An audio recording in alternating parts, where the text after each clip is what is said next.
security is not regional, security is global. What happens in Europe matters for the Indo-Pacific, for Asia, and what happens in Asia matters for Europe. And the war in Ukraine really demonstrates that with all its global ramifications. And also when we see that China and Russia are coming more and more closely, that they stand together, work together, it makes it even more obvious that we need to stand together with our partners in the Indo-Pacific. And with that, I'm ready to take your questions. Secretary General, from the Associated Press, Russia said yesterday that it's ready to bolster its presence around Finland. If NATO decides it's going to do something to send in more troops, is this something that NATO's considering? What can we expect in coming weeks and perhaps months in terms of exercises and other things that might be seen as potentially a provocation? So first of all, what we have seen over many years is Russian military build-up, also in the north, close to Finland, to Norway. And this has taken place over many years in the Kola Peninsula, in the Arctic. And we have not only seen a Russian military build-up, but we've also seen that Russia is willing, and President Putin is willing to use military force against neighbors. Georgia in 2008, then Crimea in 2014, and then the full-fledged invasion of Ukraine last year. So this is part of a pattern, and that's exactly why we have strengthened NATO, our readiness, our presence in the eastern part of the alliance, and why NATO allies are investing more also in new modern capabilities. And it was actually the invasion of Ukraine last year that led to the decision by Finland and Sweden to apply for a NATO membership. And it just demonstrates that when President Putin had as a declared goal of the invasion of Ukraine to get less NATO. He wanted less NATO along his borders. He wanted to close NATO's door, no more NATO membership for any more countries in Europe. He's getting exactly the opposite. He's getting more troops, more readiness, more forces, land, sea and air in the eastern part of the alliance, and he's getting more members, Sweden today, and soon also Finland today, and soon also Sweden will become a full-fledged member of the alliance. Then we are constantly assessing our posture, our presence. We have more exercises, we have more presence also in the Nordic area, but again, this is something which is part of a pattern that NATO has already responded to.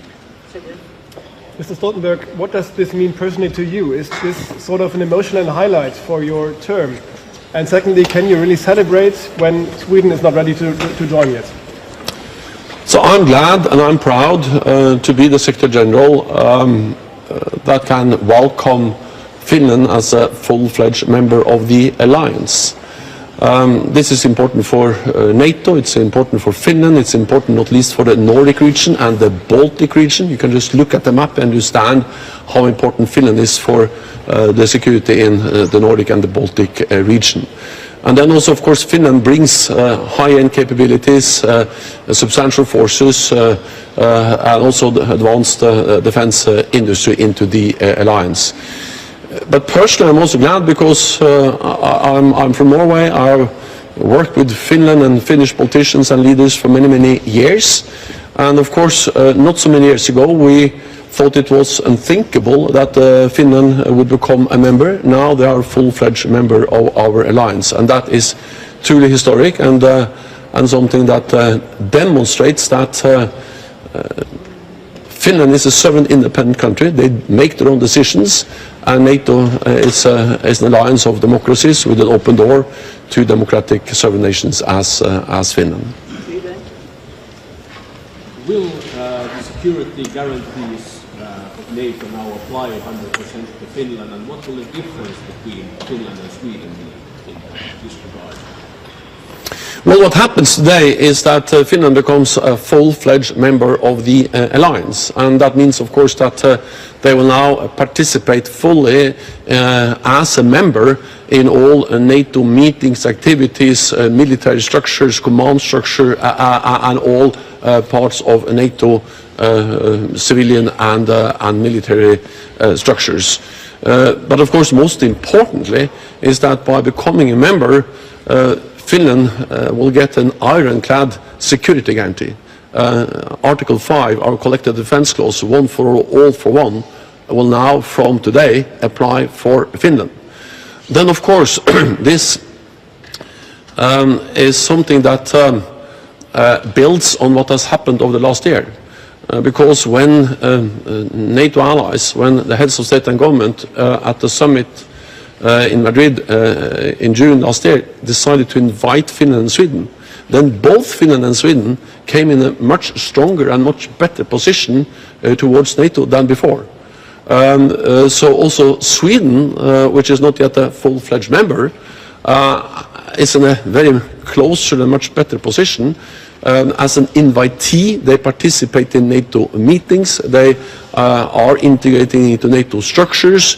We are developing capability targets, taking account for also Sweden when we do defense planning. So Sweden is also very close to NATO, but of course they haven't that final ratification by all allies, and therefore not a full-fledged member.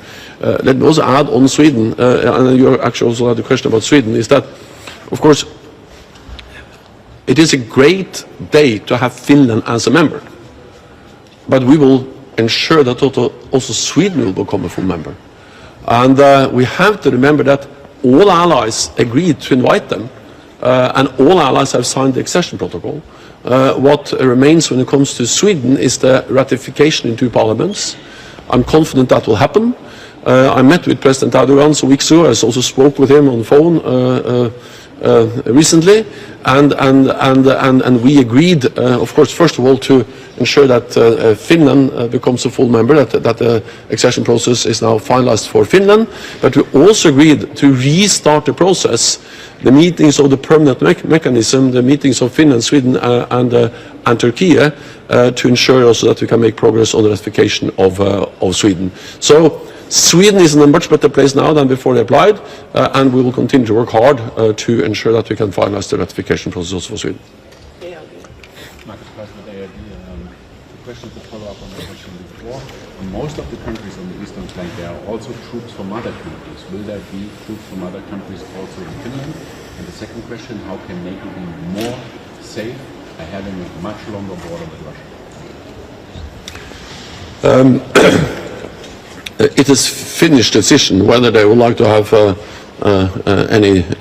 There will be no NATO troops in Finland without the consent of Finland, and of course. What we have in many countries is that we have exercises, we have naval and air presence and so on, but we don't have permanent bases. And this has not been an issue so far in our discussions with Finland. Then the last longer border. Well, the reality is that this is a result of President Putin's war aggression against Ukraine. And of course Finland also has an history that tells them about the brutality that a war can afflict on the country, like they now see in Ukraine, and like Finland saw during the Winter War in 1939-1940. And therefore, when they saw that President Putin didn't not only threaten Ukraine, but actually threatened every nation in Europe that wanted to make their own decisions on joining NATO or not, then Finland decided to join the alliance. We will keep abreast of those comments from Jens Stoltenberg, the NATO Secretary-General, and bring those to you if there's anything of import that is said there. In the meantime, now we're going to return to our interview with the Marks and Spencer Chairman, Archie Norman, who's campaigning for an improvement to shareholder democracy. Before we cut out of the interview there, I was asking him whether he thought the problems with nominee accounts could be restored by establishing a link between companies and shareholders via the registrar. Here's what he told me. We think so. The sensible thing is to have an industry platform or piece of technology, which simply means that all the nominee accounts, when you register as a nominee account, you register an email address, which unless you opt out, companies can communicate to you on, and they can send you annual report or notices of meetings or just an update as to what's going on in the company. Now, you also want digital communications to be enhanced between companies and shareholders. What sort of things do you have in mind here? Well, at the moment, by law, again, it's because the law predates the digital era, almost all the communications we send out are paper-based. So a notice of a meeting is paper-based, the annual report is paper-based, and the AGM is still, by law, meant to be held physically, so in a place. So these old town hall style AGMs are still mandated in law. What we're saying is, look, let's open it up, make companies accessible to far more people by digitizing the communications, so we can email. If they really want to see the annual report, that should be posted online. They can see it online. We shouldn't have to send it to them. We can email notice of meetings. We can email opportunities to do a webcast with the chairman or chief executive. We can open up all these things. I mean, at M&S, we find that we have what we call a small shareholder panel. So we do invite our retail shareholders in, and we have a panel that rotates every year, and they come in to meet with myself or the chief executive, Stuart Machin, and they love it. And there's a huge list of people who want to join the panel. So there's lots of appetite for this stuff. It's just we've made it very difficult for people. What is the cost to Marks and Spencer of producing an annual report and mailing it out? Well, it's not just what people think. It's not just producing it. I mean, we employ a design firm to design the cover, and you may or may not think it's any good, but and then I draft a letter, the chief executive drafts a letter, there's a lot of management time goes into this, a huge amount of audit time. So in total this is costing hundreds of thousands of pounds. I mean, at a minimum, most FTSE 100 type companies would probably spend $250,000, maybe $500,000. Every time we mail out to shareholders, that's over £100,000. No, sent in pigeon post. And the annual reports now become, of course, colossal documents. I think you've got one there. Do you want to hold that up so the viewers can see the size of it? I want to show you, I've actually brought with me 10. These is only 10 annual reports. I don't know whether you can see them. These are all big company annual reports. I can hardly lift it. And I'll show you this is the M&S one from last year. We're just producing another one now. It's 220 pages long. Lovingly produced and full, I have to tell you, of very important information that practically nobody's ever read. And we have to, now my point is not that we shouldn't produce it, it's all well intended, but the reporting requirements on companies have grown astronomically. So these are 48% longer on average than they were 5 years ago, and more than double what they were 10 years ago. So my point is this, is very few people read these. They're really only interesting for investment analysts. They shouldn't be mailed out to lots of people. In this day and age, they should be posted online as they are, and people who want to access them can review them online. Because this is costing a lot of money. It's totally unsustainable. I mean, forests of the world have been demolished to produce annual reports. And it's very expensive to do and takes a lot of company time. And it's fundamentally, they're not suitable communications for individual shareholders. There should be a different form of communication to say to Mrs. Smith in Clapham, this is the company invested and this is how it's doing. Now, you also want to replace physical meetings on occasions with digital annual general meetings. Won't that come at a cost to society? I mean, isn't it vital for shareholder democracy that individual shareholders can come along and look directors in the eye? Well, of course, companies and boards need to be held accountable. This is what this is our whole argument, is we do need to make boards more accountable and more visibly accountable and accessible to their shareholders.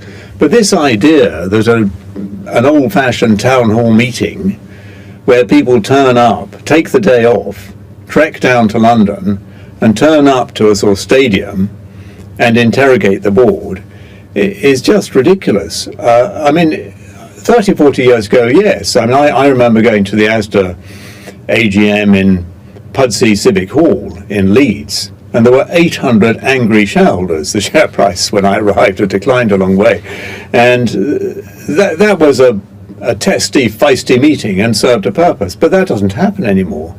You know, most shareholders live in different parts of the country. Long gone are the days when people will take a day off. You know, if they're in work, if they've got kids to look after, simply can't attend these AGMs. So the people who do attend tend to be people who are typically retired, who've got the time available. And sometimes, we love them all, and there's some terrific people who do turn up. But sometimes there are quite a lot of people too who like the sound of their own voices rather too much. And that doesn't make for a great meeting.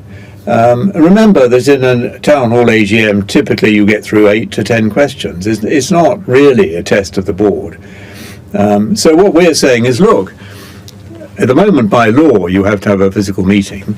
Turn it into a digital meeting. Open it up to the world. Now, there are shareholders around the world in Marks & Spencer who would like to attend. Enable them to attend. Enable people in Newcastle and Edinburgh and Leeds to attend, to take half an hour off work to have a look into the AGM, or time out of their day without having to travel to London. And if you do that, we can show you that you get a much, much better result. So prior to the AGM, we held the M&S, prior to the pandemic, we held the M&S AGM in Wembley Stadium, not in the stadium itself, I have to say, but in a large room there. And we had about 500 odd, wonderful people who turn up. Quite a few of them pensioners and people who, M&S pensioners, former employees, and it was nice to see them all. But of course, most of our shareholders couldn't possibly come. During the pandemic, we had to switch to digital, and there was an exemption provided by the government to do so. And we've carried on with a primarily digital AGM. And last year we got 1,700 attending, 3 times as many. And then you get a lot more people after the AGM say, well, I couldn't attend on the day, but I'll have a watch a week later or a week after. So it sits on the record. And by the way, just in case you think it was all a big fix and we were trying to avoid scrutiny, we invited Anita Anand to come. We invite some celebrity like yourself here to come and hold the board to account, and they're the voice of the show. So they choose the questions. We don't choose the questions. Very good. And we take live questions. So, this is how things are done nowadays. And all we're saying is, look, if people really want to hold a physical AGM, fine. We're not very convinced by that, because often, I've sat in AGMs where there's only 2 or 3 shareholders in. Sometimes they're held in locations which are, I have to say, quite difficult to get to. Yes. And you just wonder what's going on. We think there should be a new framework. You should be encouraged to have a digital AGM. You should have encouraged to get a big attendance, because this is your chance for people genuinely to feel they've got some contact with the board, and it works very, very well. Well, I can empathise with a lot of what Archie Norman was saying in that interview. There was one chairman who famously used to hold his annual meetings on Christmas Eve, so he didn't have to face the shareholders. Well, Archie Norman said a lot more to me, and we'll be playing out the rest of that interview on this programme this time tomorrow. You don't want to miss it. In the meantime, we've got a bit more breaking news to bring you. We're going to bring you an update now on the news that the professional boxer and Olympic medalist Amir Khan has been banned from all sport for 2 years after testing positive for a prohibited substance. He's been speaking in the last few minutes to Sky's Matthew Thompson. I've just heard about it now as well, so I've got no comment at the moment, but I'll be in touch. I'll give you my verdict. Does it mean that, is it essentially a recognition that you cheated in the fight? Never, I've never cheated. I'm a retired fighter, and at the same time, you can see by my performance. My performance against Kell Brook wasn't the best performance I had. Well, so in the sense that you lost the fight? I lost the fight, and obviously if I went in there and knocked Kell Brook out, it's different. I've never cheated in my life. I'm the one who wanted the testing on the fight, and also the amount that was in my system could have been by shaking people's hands, and it was a So how does a bodybuilding drug get into your system? That is the question, isn't it? I don't know what drug was in my system. Ostarine. So, and at the same time, Not licensed for human consumption. Guys, I'm really sorry. We need to prepare a statement. We'll be I'll be in touch. I'm gonna give my views anyway. But like I said, I've never cheated in my life. I will never cheat. And like I said, I am a retired fighter, so I've got a 2-year ban now, which is quite strange and funny that they banned me. I'm already retired anyway. So no comeback plans then, clearly. No comeback plans at all. But like I said, I've never cheated and I never will. That was Amir Khan speaking exclusively to Sky News. I suspect he's got a great deal more to say, judging from his comments there, and we will, of course, bring you those comments when we get them. Now, almost half of the UK population is currently not in a positive state of mental well-being. That is the finding of a survey carried out for the insurance giant AXA, involving 30,000 people aged 18 to 74 from 16 countries across Europe, Asia and the Americas. It found that some 21% of UK adults are in what the study describes as emotional distress. Well, the estimated cost of this in terms of working days lost as a result is put at £28 billion. Well, joining me now live from Switzerland is Claudia Janal. He's the Chief Executive of AXA UK and Ireland. Claudia, very good morning to you. What was your motivation for carrying out this study? Morning, Ian, and thanks for having me here. So it's the third year we do this, and the idea behind this is twofold. One is to make mind health a theme that can be talked about. So only when we accept that we have this in our society, probably we can do something about it. And secondly, also showing what an impact it has on the economy, and also what an important role employers can have in helping the employees to be in a good place mentally when they come to work. Why do you think the UK fared so comparatively badly compared with its peers? Well, first, on the good side, we had a better year than last year in the UK. We slightly have less people struggling. We've seen last year more people flourishing. Now, compared to the rest of the countries we look at, there is a piece which is positive, where people feel that there's less stigma around mental health in the UK, so people are more open to talk about it. And secondly, I do think we had 2 tough years in the UK, and that shows in the numbers we have seen. Are businesses getting to grips with this issue and supporting their employees more? Well, I think what the numbers show is quite dramatic, where employees get support at the workplace. They are twice as likely to be happy, or 3.5 times more likely to flourish. And the difference that you can make as an employer is by having a culture of trust, respect and kindness, where people feel safe about being themselves, and everyone is struggling, and being able to say that work is key to have a good mental health condition. And the second part is having tools, apps. So, for example, we have first mind health supporters to detect people who are distressed, to help them. And if you do this, I think there's a big play that employees can have. And it's not just the employee himself or herself that feel better. They will be better with their families, in society in general. So it's helpful for everyone. Now, obviously, you write health insurance. Do you see many people, increasing numbers of people taking up the mental health options? So we have seen an increase in terms of people asking for help when it comes to... I'm Dr. Donald Palmer, and I'm an immunologist. COVID-19 is still with us and making people ill every day. But it's not too late for all adults to book their first or second NHS COVID-19 vaccination. To get these vaccinations while they are still available and protect yourself and those around you, visit nhs.uk/COVID vaccination or call 119. Hi everyone, it's your girl BB Clement, the author of How to Go From Employee to Entrepreneur and the host of your weekly business show, BB Means Business, the show where we discuss everything you ever wanted to know about business but you were afraid to ask. How do I start my business? How do I raise the finance? How do I grow my business? Where am I going to find my customers? Join me every Tuesday at 1:30 p.m. on Starr Radio UK to get all the information and tips that you need to become a successful entrepreneur and become financially free. Remember, don't let life dictate to you. Rather, put your signature on life. Hi guys, this is your friend Uruj from SendWave. SendWave is a money transfer app that is used by people all over the world to send money to their loved ones in Africa. With SendWave, you can send money to Ghana, Nigeria, Kenya, Uganda and Tanzania. And the best part is, SendWave is absolutely commission free. Our exchange rates are excellent. You can see for yourself by checking them out on our website. So how do you use SendWave? SendWave is an app that you can download onto your phone from the App Store or Google Play Store. The app is free to download. After downloading it, just open the app and enter your name, email, and phone number. That's it. You're good to go. Make sure you use the promo code SR. S for Starr, R for Radio. This promo code will give you £5 free credit to send to Africa on your first transaction. Your money will be delivered to your recipient within seconds. Feel free to call me on 0749 7377 647 at any time. I'll be happy to tell you all about SendWave and help you in any way I can. Remember to use the promo code SR for £5 free credit. Medasse. Check me out. He tells me my energy is making him tired. Yes! How do you get the energy to do I've been told that I have a lot of energy, but my goodness, I think today I have met my match, people. I have met my match, Miss Suzanne. Wow, amazing. One of the things that's the start of digging the hole of darkness. So what did that? Myself and the world will adjust.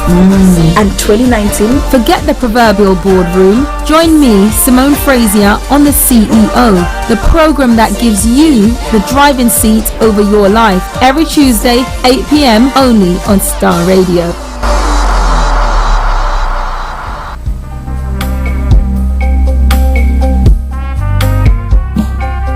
Are you looking for the fastest, reliable, and trustworthy door-to-door shipment company? Well, look no further. When was the last time your family received a shipment back in Ghana on time and in time? You are not sure? Well, Lamb Shippers, we pride ourselves with being the fastest, reliable, and trustworthy shippers you can use. You are assured of a prompt pickup anywhere in the UK by our personnel. They also make sure your items are well packaged to get to its destination in time. When it comes to door-to-door shipment, look no further. Well, Lamb Shippers, contact us on 07939009321 or 07498911820, or you can visit our website www.welllamb.co.uk. You can also drop us a mail, info@welllamb@gmail.com. Well Lamb Shippers, fast, reliable, and trustworthy.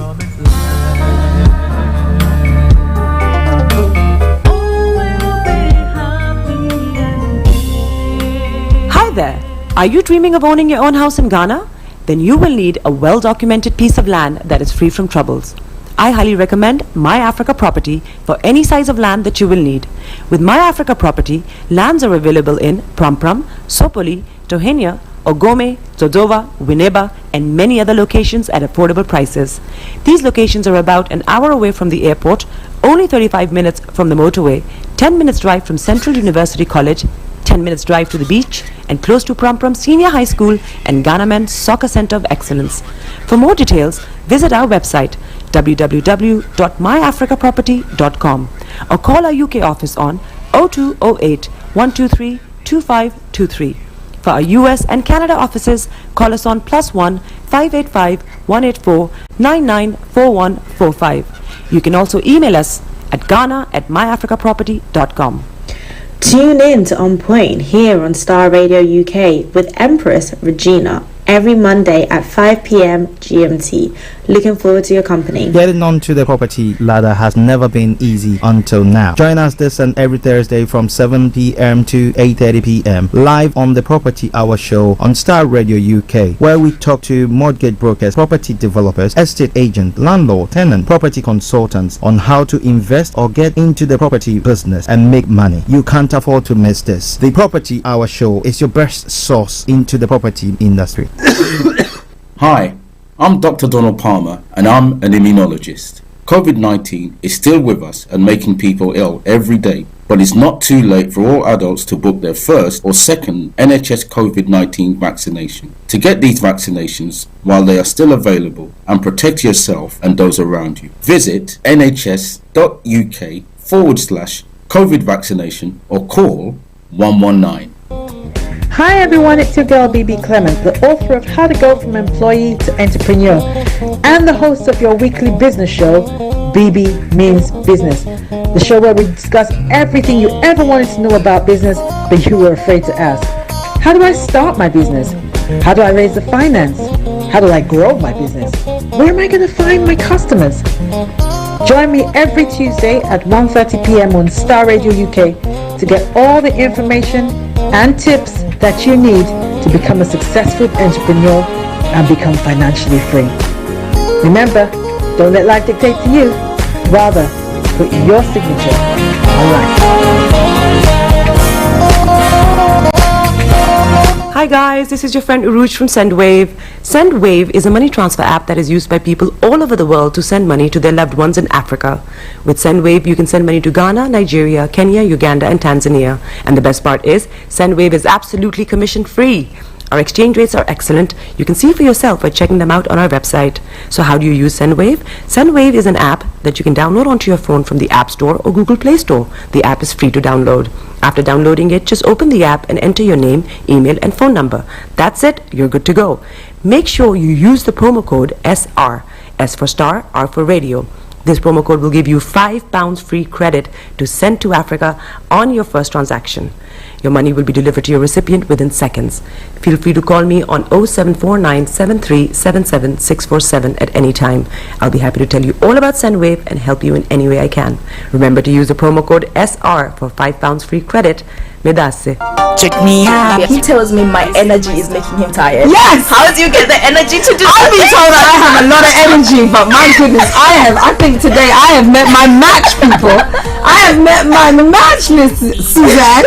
Wow, amazing. One of the things that's the start of the darkness. The hole of darkness. So what did that Myself and the world will adjust. And 2019. Forget the proverbial boardroom. Join me, Simone Frazier, on the CEO, the program that gives you the driving seat over your life. Every Tuesday, 8 p.m. only on Starr Radio.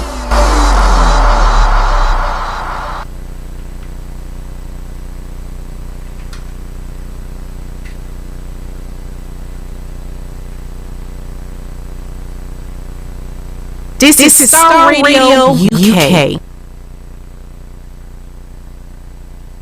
This is Starr Radio UK. The best radio show. Broadcasting worldwide, online 24/7. All around the world. In your car. At work. At home. On your smartphone. This is Starr Radio UK. Are you ready to turn it up?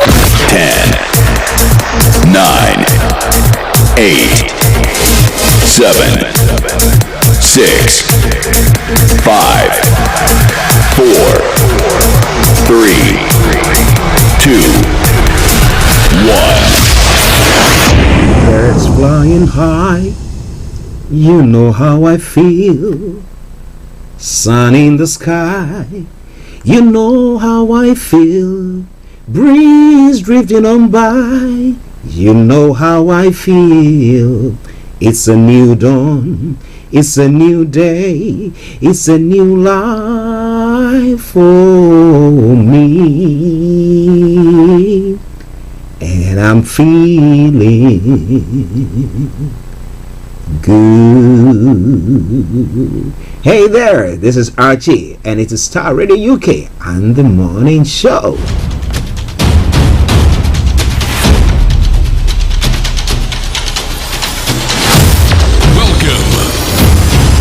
This is Starr Radio. This is UK. Starr Radio UK. This is Starr Radio UK. Welcome.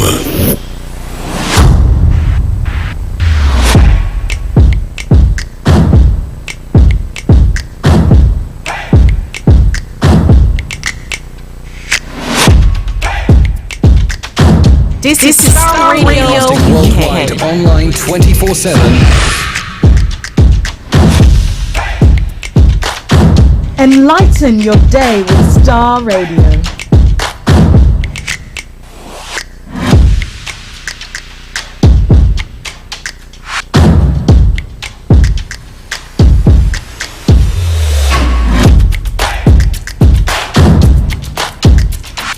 Starr Radio. Radio for the people, by the people.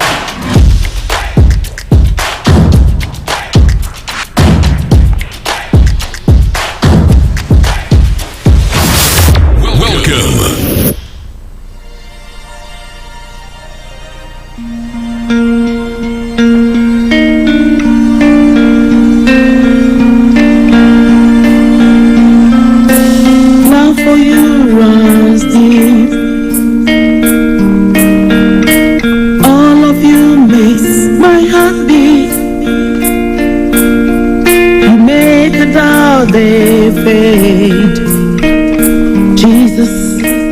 That's what makes you great. You hold the world in your hands, the hand that made me who I am. Same for now, yesterday, and forevermore. And that's what makes you great. You are.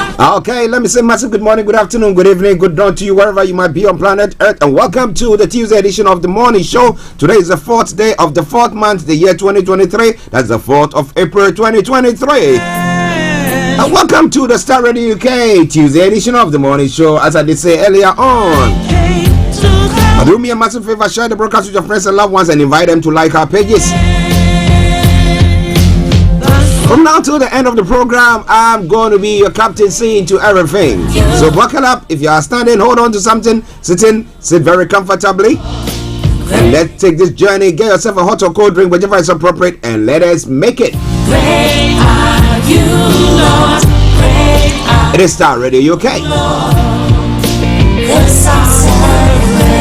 Alright then, yeah, so let me say good morning to my team this morning, Mr. Olayomi Koiki and Mr. Frank Davis. Olayomi Koiki working in the back room, and Mr. Frank Davis also working in the back room this morning. But I'm here to bring you everything that you need to know. You make while they put things together. And that's what to Felix, good morning to you, Mr. Dantabiri and the family as well. Massive good morning to you all. And let me say good morning also to the one and only Kojo D. Good morning to you and to the girls as well, Joyce and the girls. We are young ladies now, you know. Good morning to you all. Anthony G, good morning. Olakunle, good morning. To the one and only, Bishop Adeshina, good morning to you, my bishop. Pastor Momo, good morning. Pastor Chidi, good morning to you as well. And to as many of you who have tuned in this morning to listen to us, let me put it this way, all protocol observed. Welcome to the Tuesday edition of the morning show, Starr Radio UK, your favorite African and Caribbean radio station in London.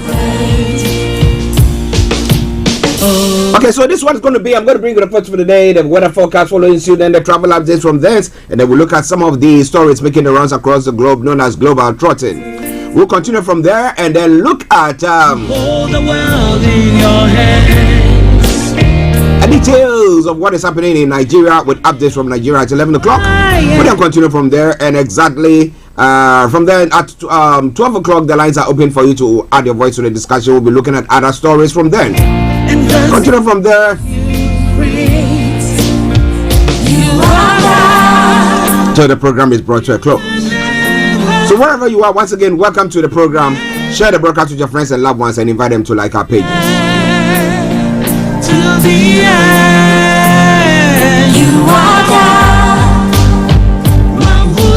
Well, just bear with me.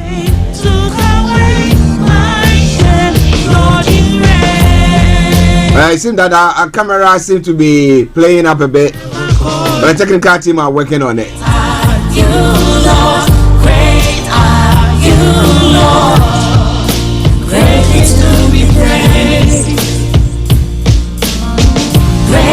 But whilst they are doing so,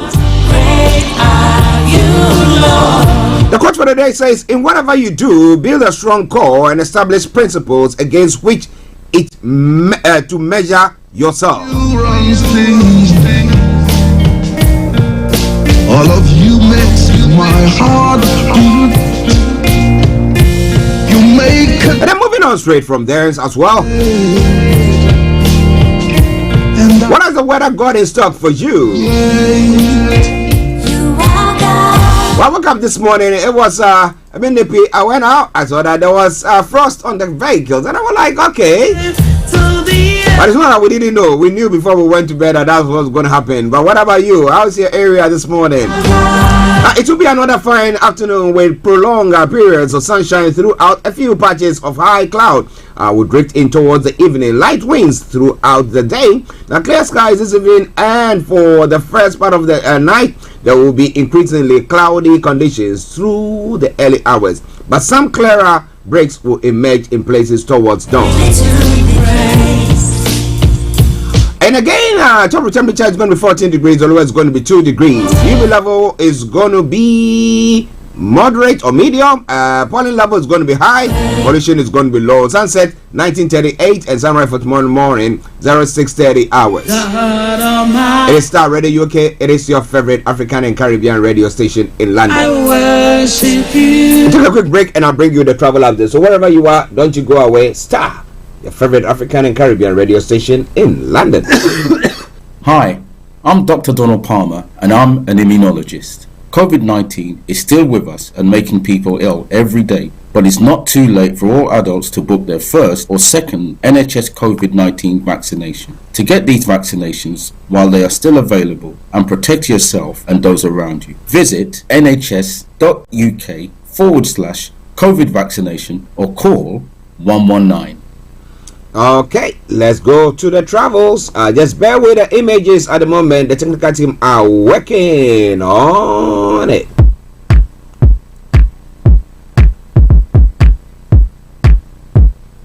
This is Starr Radio UK. Okay, so keep your eyes on the roads. Keep your eyes on the roads. I'll keep you navigated. I promise I'm on the Starr Radio UK travel update that comes to way every weekday from 10:40. It's now 10:51. Like I did say earlier on, just bear with me. Those of you, technical team are working on the images at the moment with the flickering. Yes, so just bear with us whilst that goes on. But you can hear my voice, right? Good. So listen to my voice while the technical team are working on it. All right. So when it comes to your travels this morning, this is what is happening on their travels. And for England or London, on the underground, Jubilee line has got minor delays due to train cancellations. Piccadilly line has got severe delays due to an earlier signal failure at the King's Cross. London underground tickets are being accepted on London buses and Elizabeth line. But keep your eyes on the roads. Keep your eyes on the roads. All the others have got good service. London Overground, DLR, London Tramlink, good service there as well. Moving on straight to the major roads in London. Well, A24, A4, Central London Red routes have all got closures. Now, A40 has got several delays, so if you can avoid it, do your best to do so. But we'll move on straight to the river bus, and I can tell you shortly, good service there as well. On the London cable car, good service there as well. But coming back to the final segment of the travel update, that is the National Rail.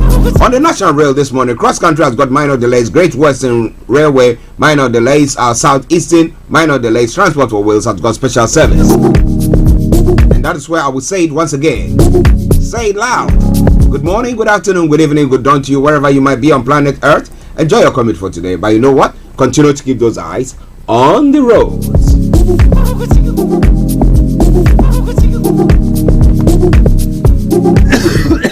Hi, I'm Dr. Donald Palmer and I'm an immunologist. COVID-19 is still with us and making people ill every day, but it's not too late for all adults to book their first or second NHS COVID-19 vaccination. To get these vaccinations while they are still available and protect yourself and those around you, visit nhs.uk/COVID vaccination or call 119. Hi everyone, it's your girl BB Clement, the author of How to Go From Employee to Entrepreneur and the host of your weekly business show, BB Means Business, the show where we discuss everything you ever wanted to know about business but you were afraid to ask. How do I start my business? How do I raise the finance? How do I grow my business? Where am I going to find my customers? Join me every Tuesday at 1:30 p.m. on Starr Radio UK to get all the information and tips that you need to become a successful entrepreneur and become financially free. Remember, don't let life dictate to you. Rather, put your signature on life. Hi guys, this is your friend Uruj from SendWave. SendWave is a money transfer app that is used by people all over the world to send money to their loved ones in Africa. With SendWave, you can send money to Ghana, Nigeria, Kenya, Uganda, and Tanzania. And the best part is, SendWave is absolutely commission free. Our exchange rates are excellent. You can see for yourself by checking them out on our website. So how do you use SendWave? SendWave is an app that you can download onto your phone from the App Store or Google Play Store. The app is free to download. After downloading it, just open the app and enter your name, email, and phone number. That's it. You're good to go. Make sure you use the promo code SR. S for Star, R for Radio. This promo code will give you £5 free credit to send to Africa on your first transaction. Your money will be delivered to your recipient within seconds. Feel free to call me on 0749 7377 647 at any time. I'll be happy to tell you all about SendWave and help you in any way I can. Remember to use the promo code SR for £5 free credit. Medasse. Welcome back to the program. It is Star Radio UK. It is your favorite African and Caribbean radio station in London, bringing the time now to 5 minutes to the top of the hour. And let's go global trotting. And let's say thank you to the technical team for working on the visuals for us this morning. Well, when it comes to what is happening across the globe, Trump, hours away from former arrest in New York. Well, what do you think it's going to be? Well, this is Trump. He doesn't give a hoot. But well, at least the laws are working, and let's see what happens from there. Would it make him more popular, or is it actually going to dent his image? Well, we see what is happening with demonstrators or supporters just going all out for him there. So maybe it's rather going to be shoring up his popularity. What about that? Now, NATO gathers to welcome Finland as 31st member, and a Finland's flag will be raised at NATO as the length of Russia's border with member state is doubled. Well, what is going to happen? Russia has threatened that if NATO dares put or bring any installation military there in Finland, then they are going to meet them boot for boot. So what is going to happen there? We're going to tell you more about that. Emir Khan has been banned for 2 years for doping violation, and London airport scraps 100 ml liquid rule with new scanners. Okay, and government to have social care workforce funding. Government to have social care workforce funding. Charity said the workforce funding cut is just the latest in a long series of disappointment. Now, what is going to happen there? More going to be coming your way. Now, Virgin Media Internet down for thousands. Thank God we are still here live, also bringing you everything that you need to know. So if you cannot get out this morning and you're Virgin Media, that is what is happening. But it is Star Radio UK. It is your favorite African and Caribbean radio station in London, bringing the time now to 3 minutes to the top of the hour. Now, when you go to Nigeria, interim government Agbakoba wants petitions on presidential polls resolved before May 29. Who is Agbakoba? We'll be telling you more about that. Naira scarcity. Nigerians no longer interested in depositing their money in banks. Of course, if they deposit there and they cannot get their monies out when they want to withdraw, then what do you expect them to do? Okay, and then some other stories making the rounds there in Nigeria as well. Peter Obi returns to Twitter, keeps mum on Yes Daddy saga. And then why my son always embarrasses government. That's Paul's father, Femi Falana, reveals how he got his fighting spirit. The president-elect Tinubu commiserates with Senator Orji Kalu over wife's death. Muawada becomes national spokesman of customs. Nigeria needs electronic combat readiness to fight insecurity, says Dan Bata. Okay, and Imo local. Okay, LP accuses Labour Party accuses Uzidima of shutting secretariat. Why has it done so? And then the federal warns motorists against expired driver's license, worn out tires to avert road crashes. That is for the Easter festivities in Nigeria. That's what they think, that once they put that in place, it will forestall the occurrences of accidents of such nature. But you want to know more? Stay tuned. Don't touch the dial. Star Radio UK, your favorite African and Caribbean radio station in London. Now, when it comes to Africa as well, at long last, we have President Syed now reappearing in public, dismissing speculation of ill health. Well, you see his face, you see that there's something not going right, but he says that it's all right. So what can you say? Well, if it's well, we wish him well as well. Now, Africa travel market optimistic over new growth prospect, and it heads DR Congo currency drops amid war spending arrears payments. Some of the stories there. And South Africa's largest opposition party reappoints a leader, and East African Regional Force talks control of key town in Eastern DRC. It's all coming away from Starr Radio UK. When it comes to Ghana, wanted Galamsey once ordered Axim School to close over his missing mobile phone. The impudence. He thinks that, gosh, well, who knows who is behind him? Before somebody should do that, he really might have somebody behind him. That's why he was doing so. But it's all coming away from Starr Radio UK. Lots more going to be coming away from there. Don't you go away. Now, Minister snaps caterers in Ashanti region over GHC3 allocation fee. Well, so the caterers have decided they're not going to be giving the kids any food. So, what is the way forward? APAC, schools balls South DCE on utilization of common funds for students. One of the stories making the rounds. And taxes won't guarantee government IMF deal.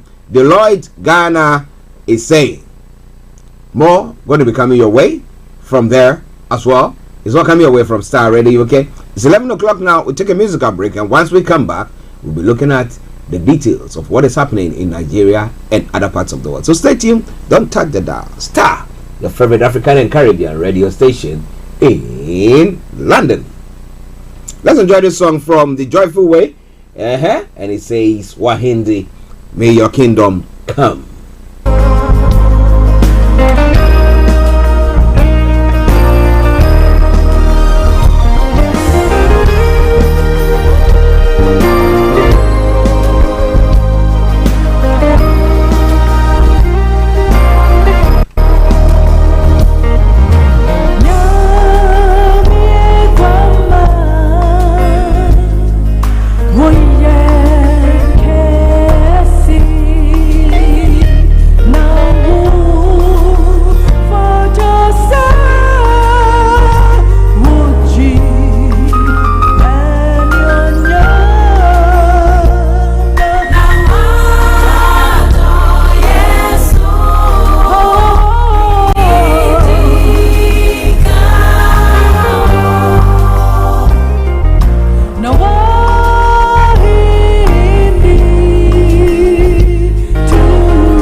may your kingdom, may your kingdom, may your kingdom continue to reign. A lovely tune from the Joyful Way Incorporated this morning for you. It is all coming your way from Starr Radio UK, your favorite African and Caribbean radio station in London. This is Starr Radio. Now remember that this afternoon exactly at 1:30 we'll be having BB Clement on BB Means Business. So we want to invite you to join us at 1:30 as well. It's going to be a smasher of a program. You know she always delivers on her words or on her promise. But wherever you are, don't touch the dial.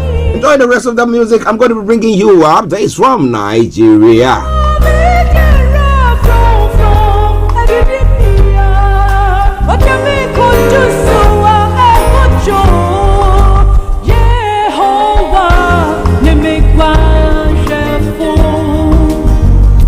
This is Starr Radio UK. In your car, At work, at home, on your smartphone.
Are getting themselves for the Easter festivities.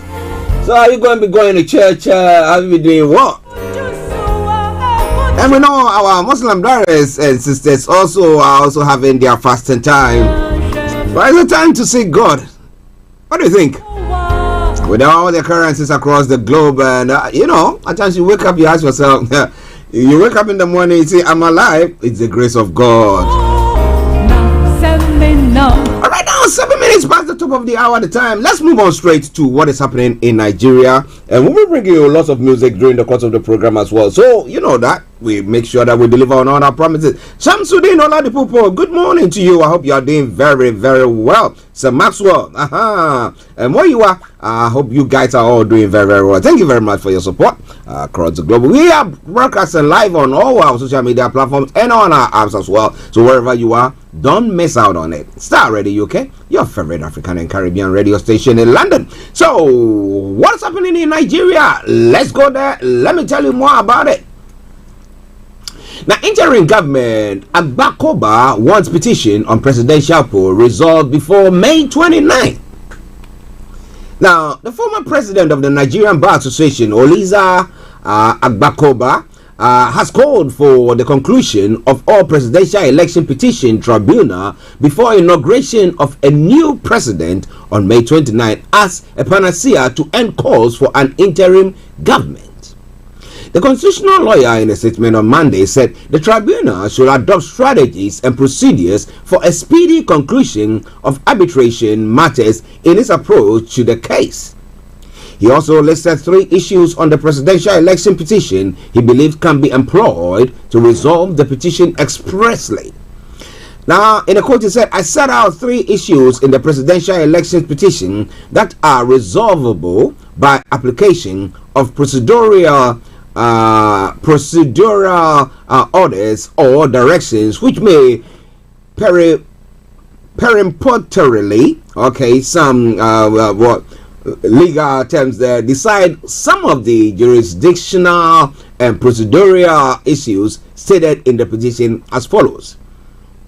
It goes on further to say, interpretation of section 134 of the 1999 Constitution of the Federal Republic of Nigeria as whether securing 25% of votes in Federal Capital Territory, Abuja, is compulsory to be president. The statement read. Now, is a candidate permitted to stand for presidential or vice presidential election when he is at the same time a senatorial candidate?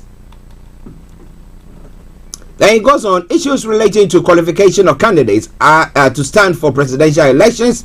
And then it says, if the petition were arbitration proceedings, an arbitrator may issue a procedural order directed to counsel to address all complex disputes, and arbitral tribunal will deliver what is called a partial final award, Agbukaba said. Now, he also expressed the belief that between the tribunal and Supreme Court, the petitions can be resolved within 7 days to cool the temperature of the issue of interim government. The speed proposed here requires a radical departure from our present judicial policy, where case management plays a very limited role in judicial outcomes. He goes on further to say, case management is the spirit and driving force of modern adjudication.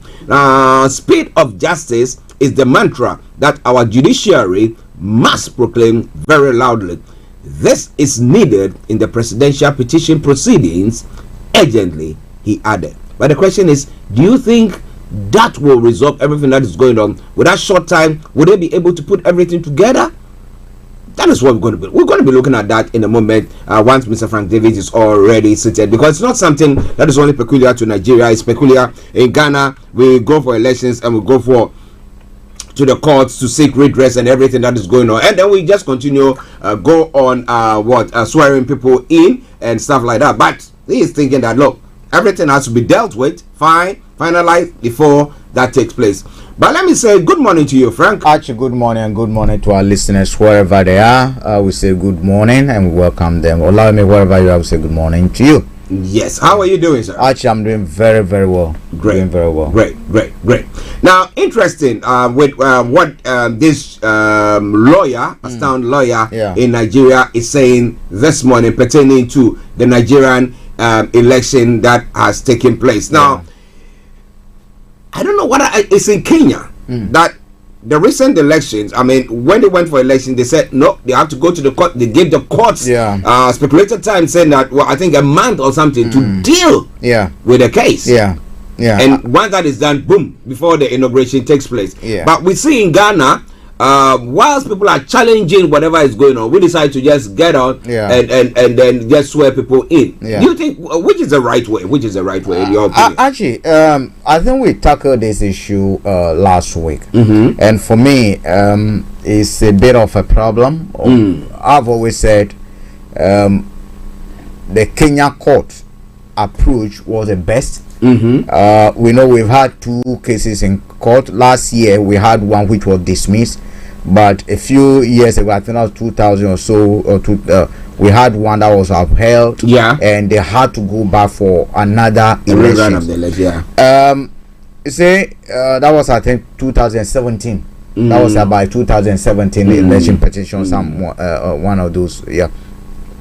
Actually, in my view, I think the Kenya approach was best, because what they did was that, yes, although we had someone who was a president because he was contesting again, the judgment was such that he did not, or who was not sworn in for the second term. So I mean, the whole principle was that, look, if there's a petition, let's deal with this within 30 days. Whatever happens, we go back to the election, or we clear the way for the person to be sworn in. That is different from where we have a constitutional provision which says that there must be no vacuum. I mean, I do not agree with that, because we do have vice president, we do have the Speaker of Parliament. Yeah. And if there's a vacuum, there could be what you call arrangements to put what you call it, a vice president or the Speaker of Parliament. Or within the Chief Justice. Yeah, but the other thing is that the Speaker of Parliament, once the term comes to office, constitutionally they're also out of power. Until the legislature converge, elect another person, and then get sworn in. And then the president will be sworn in front of the legislature. That is what the procedure is. So we do have a bit of gap within the constitutional, our constitutional provision. But I do think that the court the Chief Justice and the courts, the judiciary, can vary certain things within their workings. Nobody tells us a case should last for 10 years. But there are some land cases, disputes that have lasted for 20 years. My grandfather had a land case that he died, and the case is still in court. No one wants to pursue it because the money they spent, it's nothing. Litigation, sometimes they want to stick to these small parts of land. It's mine, this person is mine. They want to prove themselves right. They'll be in court for years, and we know this happens everywhere. All right. Now, if you look at the Ghana situation that we had a president who was sworn in, and then he had the full complement of the judiciary to work with. He appointed the Chief Justice, and therefore it is people he has a conversation with. He appointed what they call it, the electoral commissioner, and therefore decided to do whatever they have to. So the full arms of the government to a point where our constitution was set aside, and people were happy. Are you getting me? Nigeria, 100% agree with what this lawyer. I think he's the president of the judiciary. President of the Nigerian Bar Association, Oliza Agbakoba. Yes, I 100% agree with him because one Tinubu is sworn in. Actually, this is a person who was, or this from what we see from the videos, out of power. Although his party might have been in power. Look at the thuggery that we saw. Look at the carnage that we saw on the street, assuming this person has power in his hands. Can you just imagine? All these people who were working for him, who basically committed crimes on his behalf, including the EC officials that were caught and printing, committed crime on his behalf because they were not the direct beneficiary of whatever crime they might have committed. Are you getting me? I have now seen against the law to profit you. Now it is time for you to protect me back once you have the power. That is what you're going to have. And therefore we're going to have a system where justice will never be served. Nigerians will be shortchanged because at the end of the day, whoever profited from that cheating and that corrupt system will do everything to protect those who participated making him. Of course. Okay, let the thieves come together and elect the chief thief. Now, when the chief thief has power, let that protect the small thief. We do not have to go that way. We do not have to go that way. And I do think between now and May, when they're supposed to be swearing in him, I think there's enough time. Now, you're talking about enough time. Now, people are thinking that. Look, initially they called on the INEC to provide them with evidence. Evidence of what, like we're talking the beavers and all those things, all those information. But which they were not. So it looks like they were ill prepared. So you need to give them some time. I don't know whether they are just trying to play that. The excuse of ill preparedness is another fraudulent excuse that they're giving. Ill prepared for what? Ill prepared for what? Archie, it's not like if you take the Ghana case, the only question the court needed to have determined was that you have changed election results 5 times. Can you prove to us how you arrive at equation number 1, figure 2, figure 3, figure 4, and figure 5? That's all. And all of these 5 figures that you have announced, which one holds as the authentic result? And constitutionally, what does it say? What does it say procedurally? What does it say? What do you do before you declare the results? Are you getting? That's what they were asking for in the case of the Ghanaian case. And then the Chief Justice said, no, we will not allow her to come and prove how she arrived at that case. those figures. And that was the bottom line. All the legal gymnastics that they were doing, proof figures and other things, was simple question. Prove to us how you arrived at that figure. And all they asking over here, number one, Nigerian situation. The law says that you must upload the results at the police station onto the BVS. Yeah. Did you do that? You have to prove you did that. If there's a contrary evidence for which there are, that certain constituencies, certain electoral areas, you could not upload. Yeah. How did you then put those figures into your computation for the final declaration? That needs to be ironed out. Secondly, we have been told that, look, you told us that, look, the elections or the results so declared will be based on aggregation of police station results. We now have evidence that if you aggregate police station A, B, C, D, it gives us figure 1111. How come you have declared, after aggregating those figures, you have declared figure 222? Prove to us. Are you getting me? Again, question number 3. Show us a mathematical formula that transfigures or that can change, probably Jesus' Easter time, probably the resurrection season, that can change a figure from 1,000 to probably 10,000 and a 500 to a 50. Tell us, okay, which law says that when the what do you call it, the coalition sheets leave the polling station, what do you call it, Tipex must be used to correct, clean and then to correct them and then insert figures when the polling agents are not there. Actually, these are basic questions. The law also say that you claim, and we spend money, that you upload the result in real life time for us to see. How come I went to police station Okajemi, I've logged on that, and the results I took a picture of at that coalition center is different from what I can see on your dicing. What is happening? Those are simple questions. You need glasses. No, certain one even tell us what microscope will not be able to. Are you getting me? And for me, Archie, this is so serious, and I 100% agree with this guy, because if we do not do that, what he's saying is that, look, the end justify the means. Kill, murder, steal. Once you get to the top, you are okay. Archie, what are we teaching? You see what is happening in Donald Trump's case now? Yeah. It is not that Donald Trump issue can't be set aside. But all they're doing is to set an example that, look, the law is no respecter of persons. Yeah. The right thing must be done. We saw the Scottish woman who was an MP. Knowingly having COVID and taking a train. So far, we do not have any single individual who has come to say that, or no scientist has proven that she particularly infected other people. On the but the law at that time was that when you have COVID, stay out. But you, as a lawmaker, willingly and knowingly traveled on that, putting people at risk. We need to teach her that next time the law must be upheld by everyone. And Boris Johnson being paraded in Parliament is again, you set a law that no one should gather. But meanwhile, you were having beer parties in your office. Actually, it's a simple respect for the law.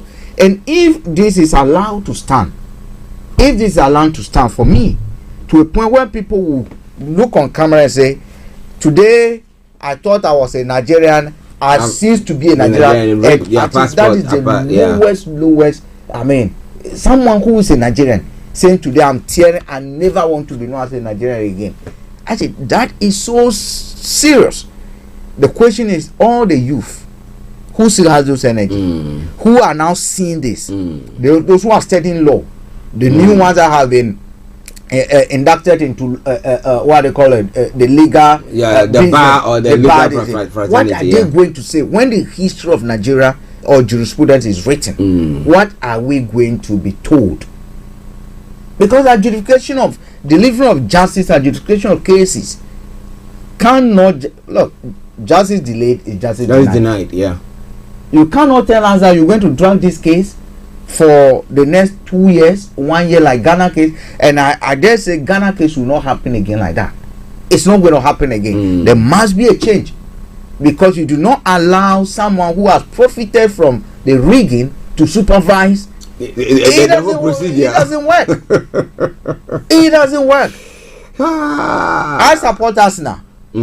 Arsenal are now a par with, let's say, Manchester and Manchester City, and you are telling us that France should go and determine a footage from VAR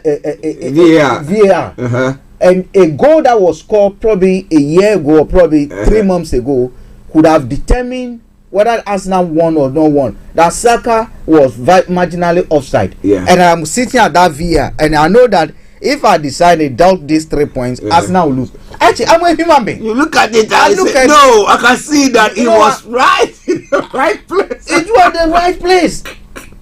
It wasn't, because if it was so obvious at that time, they should have found out. But for me to see there and say that because of me, my car, it's not going to happen. Actually, it's not going to happen. It's not going to. So for me, I mean, I think he's 100% right. I think the lawyers should come together. If they really want to uphold justice in Nigeria, they should come together, put forward a motion. Go, even if they have to go to Parliament today for it to be rectified, they should do it. But actually, we cannot have the madness that happened in Nigeria. I mean, happening anywhere in Africa again. Especially when we've heard what they call the ruling party in Ghana saying, oh, they are going to learn lessons from APC. No. Oh my word. Well, listen, let's start radio. Okay, we've not finished with that. We're going to come to that. But Olayomi Kilanko Ogavi says, good morning, Star Radio UK. Archie, Frank, Olayomi, and the fans. Good morning to you, Olayomi. We are grateful to God. Nigeria has not happened to you, Abi. Yes, we thank God for that. How can Nigeria happen to you when you have these court cases? If Nigeria happened to you, that one you are dead. We love Nigeria.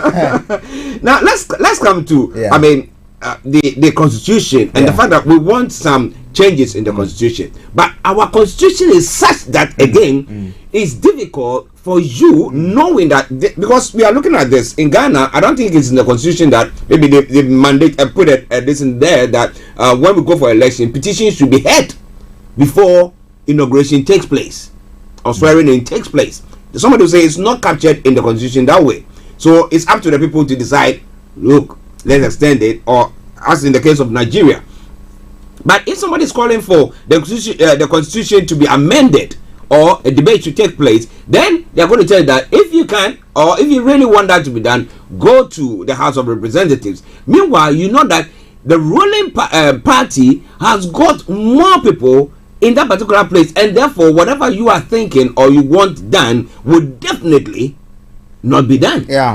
You get it? So how do we change the constitution? And then it gets to a point that some people get frustrated, and that's when we have, like in those two French-speaking countries, Burkina Faso, Mali, because people want some changes. They are not getting the changes because you go there and they say these are the majority there, and they wouldn't allow because they are benefiting from whatever is happening. And then somebody will think, okay, the best way forward is for us to just either use forceful means to get rid of the constitution. And actually, is Nigeria. You see, for me, actually, the way I look at it is it's a test case for Africa. Look, there was a video I watched. I've forgotten the day of an election that took place. I said the governorship election that took place in Nigeria, and the guy who lost patiently had to even get forensic evidence, about 54 of them from the UK, the S-Police, to go and analyze every single ballot paper. They found out that, look, the votes, casting of each of the votes was taking place conclusively within 5 seconds, which means that the ballots were time-printed, because you cannot get 5 seconds. It took a long time, but he did, I think, 1990 something. I'll look for that. And he was saying, look, he was proud that he did that, just to demonstrate how vicious the system is against the truth.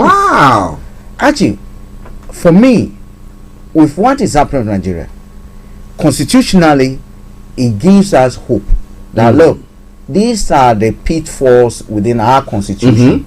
Let's basically change it. How do we change how it? do we change it? Yeah. Again, tells us that the new people who might be taking the reign have a job to do, and it behoves on us, especially the judiciary, to be able to say, look, we're going to sit down these, what they call pitfalls, which are likely to basically send all of us, crying that why did we get to this point? Why did we get to this point? Need to be looked at.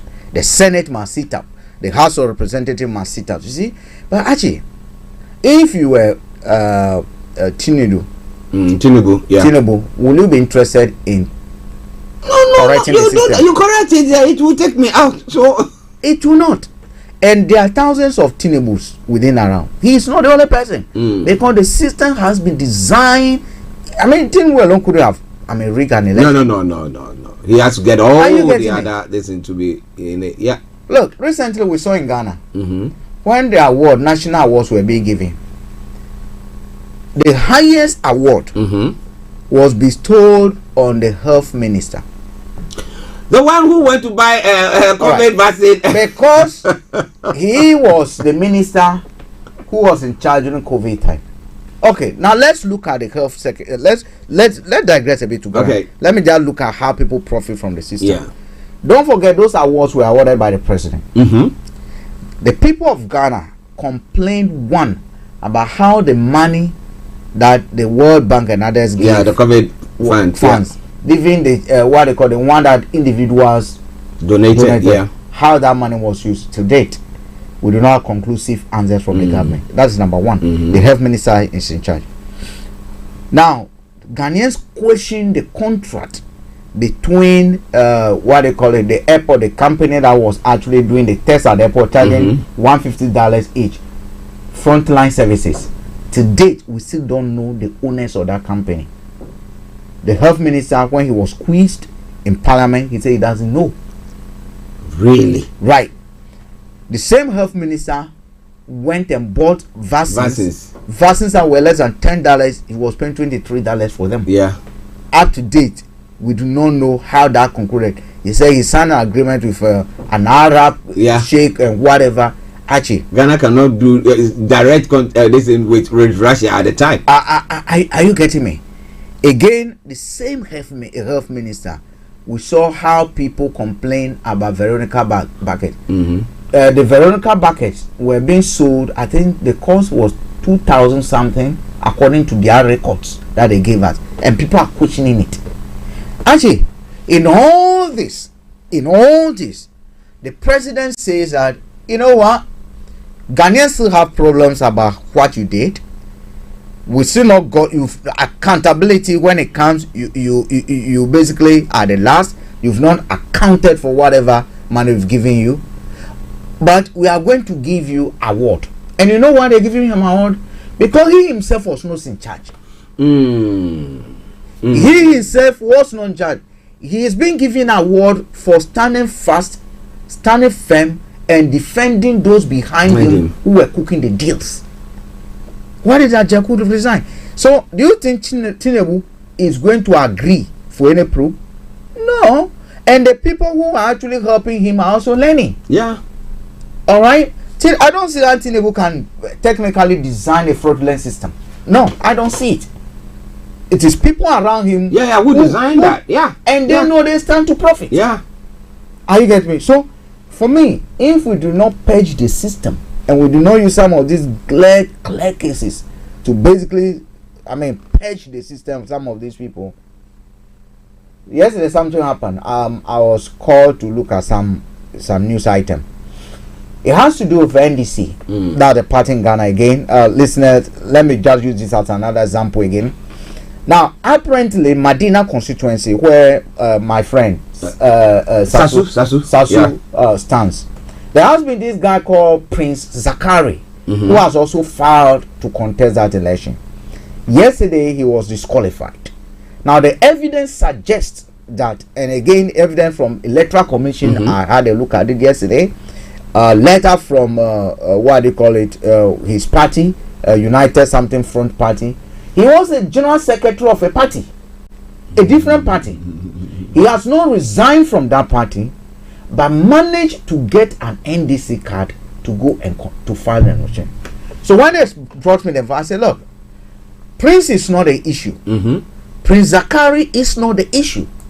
He has been planted by some people to go and rock and create confusion in that, so that when they go to the polls and he's not able to win, he will then take a chunk of the people, start causing problem, because money has been allocated to him to cause confusion. Oh, okay. But let me just say that from MPP. Now the question, however, was this what I told them? I mean, when they called me, I mean, they wanted my opinion on it. I said, the issue is not about Prince. The issue is about internal mechanisms. How come someone who does not belong to your party, how did he came by an identity putting him as a member since 2015? They took someone's old card, something Zachary, played with it, and then put his image there, and then change the records to make. So it's not about Prince, it is someone within your system. So the gatekeepers that you trust within your system, and you are telling us that the gatekeeper that you trusted in 2020, they calls you because they signed, some of them signed pink sheet, Ashanti region, Brugad and others sign a sheet that did not bear the correct results that were supposed to be. And here again, you have people within your system who have started taking money to comprise. It tells me that all you're gonna do if you want to be serious and win the election is to audit every candidate who has filed to contest, because a lot of people might have been planted among your folk to be able to come. So you're gonna do a thorough auditing within the next 1 week of all the decisions. So some constituencies are going to be on hold as we speak. Some people are going to be disqualified. There's one at the Secretary or what they call Jogate's area. Again, there's an issue over about fraudulent activity within the NDC folk.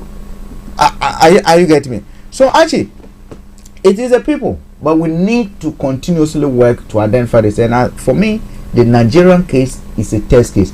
The Kenyans have shown the way, and I'm so happy. Let's follow them. Let's learn from her. And when it comes to democracy, actually, I think the eastern part of Africa is doing much better than better. The western part. For our western part, no, the people who colonized us taught us something wrong. Honestly. Well, he said that is, colonial master taught something wrong. What do you think about that? Now, Olayomi says that, may Nigeria not happen to any of us. It will never happen to us. I mean, good. Listeners, just bear with us. I think my image is playing up, but just bear with us. Once we go on, let's look at the story, and then the technical team will be working on it. Now, we were talking about the noise that Peter Obi and Atiku were making pertaining to the elections, and we are looking at even the petition now. But the federal government has said it is treason for the presidential candidate of the Labour Party, Peter Obi, to incite people to violence over the outcome of the February 25 presidential election. The Minister of Information and Culture, Lai Mohammed, said this in Washington, D.C. during his official engagement with international media organizations. Now, none reports that Mohammed has so far engaged with outlets like Washington Post, Voice of America, Associated Press, and Foreign Policy Magazine. I don't know why he never wants to speak in Nigeria. He goes out there to go and make noise. Now, during one of the interactions, the minister said it was wrong for Peter Obi to seek redress. Let me take it again. During one of the interactions, the minister said it was wrong for Obi to seek redress in court over the outcome of the polls, and in another breath incite people to violence. Now, Obi and his vice Dati Ahmed cannot be threatening Nigerians that if the president-elect Bola Tinubu of the All Progressive Congress is sworn in on May 29, it will be the end of democracy in Nigeria. And you see where we are coming from, and what we are discussing. And that seems to be what they are talking about here. Yesterday we said it, that what they're doing is to be able to plot a way to be able to, to incarcerate him, as treason. You see, but you see, actually, as let me caution Nigerians. There's one thing that history teaches us, that when the people rise up, it doesn't matter whether the figurehead is in front of them or not. Yeah. It is what a person represents. How many locations can Peter Obi be at the same time? On election day, one at a time. Yeah. On election day, where was he? But we saw certain spontaneous reactions coming. Are you getting me? Yeah. Archie, history tells us that in was it 1950 or 51 election in Ghana, the then candidate for CPP, Kwame Nkrumah, was actually in prison. And he was supposed to contest an election at Odododio constituency, the current Odododio constituency. Yeah. Now he was actually vying for the position. In fact, he went head to head with one of the then fierce and most respected politician, Ubiche Bilanke, father. Yeah. Are you getting me? But what happened? He never stepped foot to campaign. But the people who believed in what he stood for, the people who saw the vision for independent now for Ghana, the people who saw and the soldier who saw that, look, after the 1948 Crystal Ball Castle shooting, we're not going to stand here for us to be colonized for a long time again, stood up, campaigned for him, and then he won the election massively, right? My own experience in 1998, when Olayomi and Accra were going to contest for SR's president, Accra didn't know me. Accra didn't know us. But after the debate at Legon Hall, when Olayomi came, the current host of Good Evening Show came and told us that he's not an ordinary student. He's a different breed of student. Okay, good luck to him. He's an upper class student, and therefore we should vote for him. What did we do? We organized ourselves. The then person vying for that presidency didn't know us. When we finished lectures, room to room, house to house, we were knocking on doors. Do you want to be an ordinary student or you want to be an upper class? Actually, when the results came, he couldn't even get 30%. Upper class didn't work. The upper class didn't work. So for me, if they want to do that to Peter Obi, Archie, they will be basically what do you call it? Inciting more people to who is going to sit down for that? Because if they do it to Peter Obi today, tomorrow they'll do it to Peter Frank. They'll do it to Peter Archie. They'll do it to Namzi. They'll do it to this thing. All you are telling us that people who speaks and who seeks the truth, you want the system to be used to. And again, because of what Lai Mohammed is saying, that is the more reason why we should not sworn in. Tinubu. And besides, where has he incited someone? If my results, the coalition that we had, is proving that I won election, or if we've seen with evidence that there was, what do you call it, infractions against the law during the, if I state those facts, how have I incited someone? How have I incited someone? He said that will be the end of democracy. Because democracy is not actually working. What it's supposed to be is not. This is democracy is on trial. The survival of democracy in Nigeria would depend on the outcome of this issue and what we are confronted with at Nigeria. And I dare say, even in Africa, what is happening in Nigeria, what is happening in Senegal, what do you call Ouattara tried it. He succeeded. He had the man tried it. He succeeded. We are seeing the same thing being done in Senegal. The people of the Senegalese has opportunity to bring it to an end. They said they've tried the opposition leader. They've incarcerated him. He will be in prison. Has he stopped the demonstration? No, he hasn't stopped it. So if Nigeria and Senegal want democracy in Africa to stay, or at least West Africa, they should do the needful and the right thing. Lai Mohammed, again, why must he go to, I don't know, when he wants to make a statement, he has to travel outside. All they want to do is to go and buy, they pay them. But you see, I read and I watched a video, Nadeko. In fact, Tinubu himself was instrumental in the formation of that Nadeko. And I was so glad when the current Nadeko have declared that they're going to do whatever it takes. They started lobbying international community to do whatever it takes. That what happened in Nigeria cannot stand. For me, Archie, I was so glad. That is why they are fighting back. Let's go and pay. But you see, the Western media, they are not fools. No, they'll take your money. They can do whatever. The articles that will come, you pay that. Read the articles that will come. According to him. Yeah. According to him. Yeah. According to him. When they finish, they will then come and state, oh no, you've wasted Nigeria's money. Financial loss. Financial loss, they say it has to be surcharged. But well, would they? Well, listeners to Starr Radio UK. Moses Olaniran. So Moses, you say, wonderful, Frank and Archie. Good morning to you, our Yoruba Nation lover. We love you guys. Yeah, we love you too. We love you too. And he says that, well, he said, there may not be swearing of those daredevils. Oh my goodness. The other words, I won't say it. He said, all that they want is Yoruba Nation and Biafra Nation. That is all, because they think that the democracy that they're practicing in Nigeria is rather marginalizing people and not giving them all fair chance. But interesting, Archie, there are Biafrans that are involved in this. Yeah. There are Yoruba people that are also involved in this. Are you getting me? Yeah. When you think Yoruba, let's granted that today we have Yoruba Nation. Are we saying there are not people that are criminally minded within that? Yeah, definitely. It's a human institution once again. The whole of Yoruba state or the Yoruba area, are we saying that they all stood to uphold the principle of truth during this election? Or some of them went according to what the criminals have dictated to them? According to criminals, because anybody who plot to subvert the law. It's criminal. What they've done is subversion of the constitution, because the constitution and the law says that we must put procedure. The electoral commission or the INEC has the mandate to put laws and rules in place to run election. They have done that, and we have gone to do something contrary. We are subverting the constitution because we are not respecting what the constitution has asked us to do. Are we saying there's no one in Yoruba land who participated and actively was involved? How about Igbo? Are we saying there was no one who was actively involved?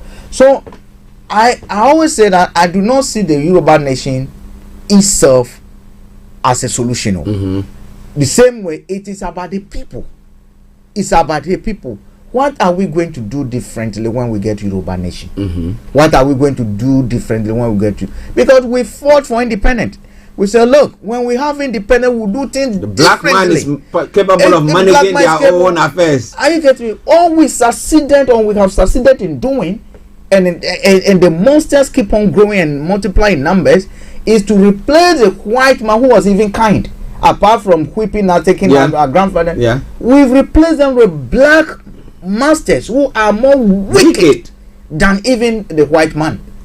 I was speaking to a friend here yesterday. He said, Frank, and we the white men will come and colonize. I said, they've already colonized us already. They have already. We are now workers for them. We are now partakers in the decision they've taken. They have. The only thing is that they don't call us colony. If you take, Nigeria, Ghana, and all those, are we not part of Commonwealth? Yeah, we are. What is Commonwealth supposed to do? Is it not a colonial masters who form it? Is it be there? Now I won't call you my colony. We are all part of this body. But I'm ruling over you. I'm taking everything. They don't share the wealth with us. The wealth is not shared. Well, listen, let's Starr Radio UK 11:47. Let's try to touch on one other story, and then we'll bring the update from Nigeria to a close. That is pertains to the Naira scarcity. Now, Nigerians no longer interested in depositing their money in the banks. Now, Nigeria bank sector may be facing collapse as many citizens who are still struggling to withdraw money from the system have vowed not to deposit cash in banks. As experts fear that such attitude, which stems from the central bank, Nigeria cashless policy that caused Nigerians untold nightmares and hardship, could lead to the collapse of the bank sector. And it is very, very true, because if I deposited my money or my wages were coming, going through the supposed to draw, I couldn't withdraw. I've been devastated. Now, do you think that I want to go deposit something there again? Actually, the experience tells us that again, we need to question the decisions of those who took the central bank governor and then the president. Where I sit, I do not believe in a bit before God and man that the real objective of the actions that they took was to get Nigeria to a cashless society. No. Because when you get a system, when you want to get a system to a cashless society, every human being is reasonable. Even if we get mad, we do things a bit of rationally. Even if I'm going to commit a crime, I have to rationalize the crime that I'm going to commit. Yeah. If thieves even still pray, and they rationalize whatever they want to, and sometimes can justify and tell you this is why I am doing this. Yeah. I do believe the real motive for what Nigerian Central Bank did was political. It was really political, and what is happening in Ghana now is even political. And I'll explain. Actually, if you want to render a country cashless, what you do, you develop systems, structures that will make it convenient for the citizens not to be interested in cash. Yeah. So if I'm going to buy momoy, and the lady over there, I can use a phone number or a PO system to pay. What do I need cash for? Yeah. Do you think I enjoy going to drive and queue and withdraw money when I can pay? Yeah. Actually, when was the last time I walked into my bank? When I was coming out, I went to post office, right? Yeah. I paid £8 something, right? I had cash on me, but you know what I did? I used my card. Just touch it. Because you know one thing, it becomes an evidence again. That's because right. my receipt, I was sending a letter to court, and my receipt could get missing, but I can prove from your account statement because the banks now have records, and if I go and say, okay, get all my statement, I can prove that on this day I paid this. So rationally, the central bank over Bank of England has not asked me not to carry cash. I still have cash on me. They've not asked me. We are doing a cashless society, but rationally, I'm taking decisions because the system has made provision that are more efficient, that are more rational, that works better. Do not impose a cashless society on Nigerians. If I'm going to buy charcoal and the person has no way of collecting my money or me paying, it means that I have to come back home with that charcoal when I want to kick it. You tell me you are implementing a cashless society. I think it's madness. It doesn't work. The real objective of what central bank did was to mop up cash from the system. Politically, because they were going to an election, they want to mop cash and deprive the opposition access to money. That's all they did. That is all they did. There's nothing to the cashless society. How come there were no structures in place? There's nothing to do with the real objective. Nigerians, I'm telling you, was political. It was done, plan ahead. Let's start mopping up liquidity out of the system, so that even if sometimes you even find it difficult to pay your agents to even go in, because you don't have the cash. You might have the money, but you can't withdraw. You can't withdraw. So are you getting me? It's only those who are connected. They get the cash to do whatever they cannot do. So no one. Why did they start opening up just after the elections? They will say that because the NLC, Nigerian Labour Council, was saying that they were going to embark on a strike. Again, who are the leaders of the Nigerian Labour Council? It's the same people. Actually, this is like a clan. This is like a clan. You know, this is like a clan. I mean, it's like a network of criminally minded people. But now the banking sector that is being threatened that it might collapse. Now you're looking at actually it can collapse. It can collapse. This is where we need to know that every political decision, every decision that we take has consequences. Of course. So when they were taking that decision, they were looking at only the political objective without looking at the impact on all other sectors. Are you getting me? Without looking at the impact on all other sectors. And this is where we are confronted. People have lost confidence in the system. The same thing is happening in Nigeria. It took time for people to build confidence in investing in government securities, government bonds, treasury bills, and other things. It took time for people to stop. If you ask me, a friend was telling me, a lady that we sent to Sefi the other time, Sefi area, the western region, people are still digging holes. Cocoa farmers, they still dig holes, put cement in, wrap their money and put it there and cement it, without thinking on the risks of changing money, changing the CDs and other things. People are still doing that today because they do not have confidence in the system. What did we do from January to this? We ruined the confidence level that we've built over the last 20 or 25 odd years. From Jerry's time, we lost control. People thought access confiscation. You know what happened when there was coup 1981 and all those things where people assets were seized, monies were confiscated. So Jerry was on the throne for 20 years. People lost confidence. Those who had money didn't want to put the money in the bank. When Kufuor came, that said, oh, now the so-called monster has left the scene. People then began developing confidence in the system. So you see deposit uptake from 2002 when Kufuor took over 2001 all right away. You see increment, people having confidence in them. Even if the financial sector beginning to develop new products, then come mobile money and other things, and people even now a cocoa seller, a kenke seller, a white charcoal seller still wants to still wants to do the banking. Are you getting me? But what did we do? We came.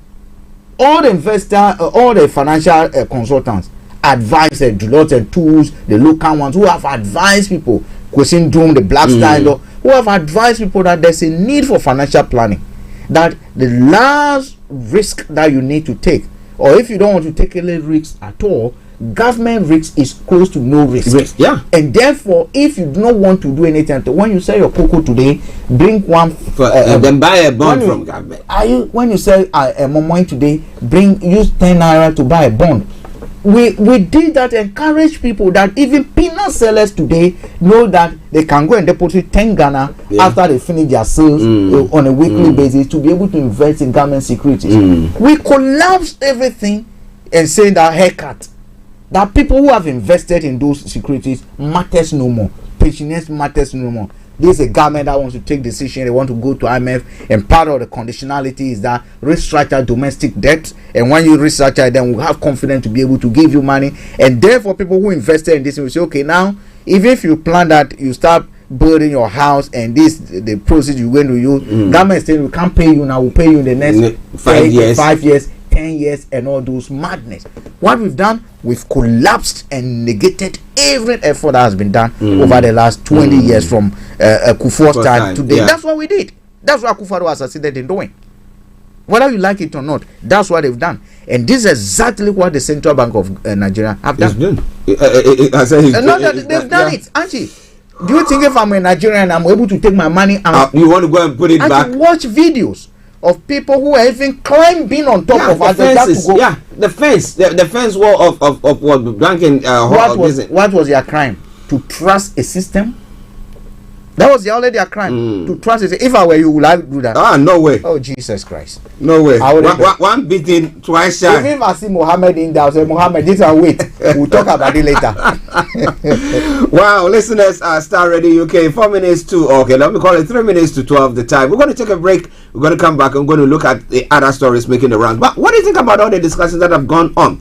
Well, should Apitobi be charged for treason, as Lai Mohammed has gone to the US to go and be just saying there that what he's doing is treasonable? What has he done?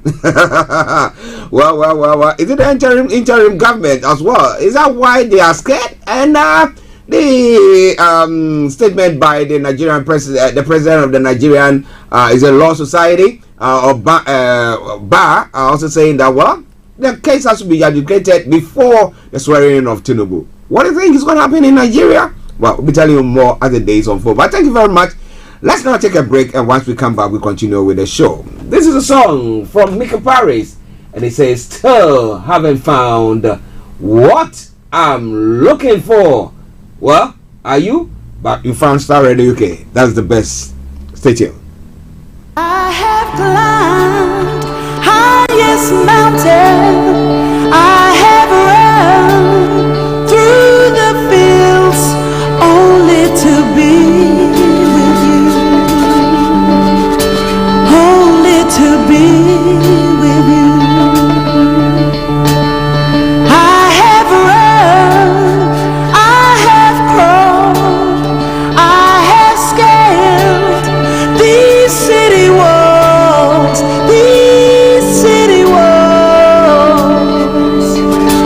only to be with you.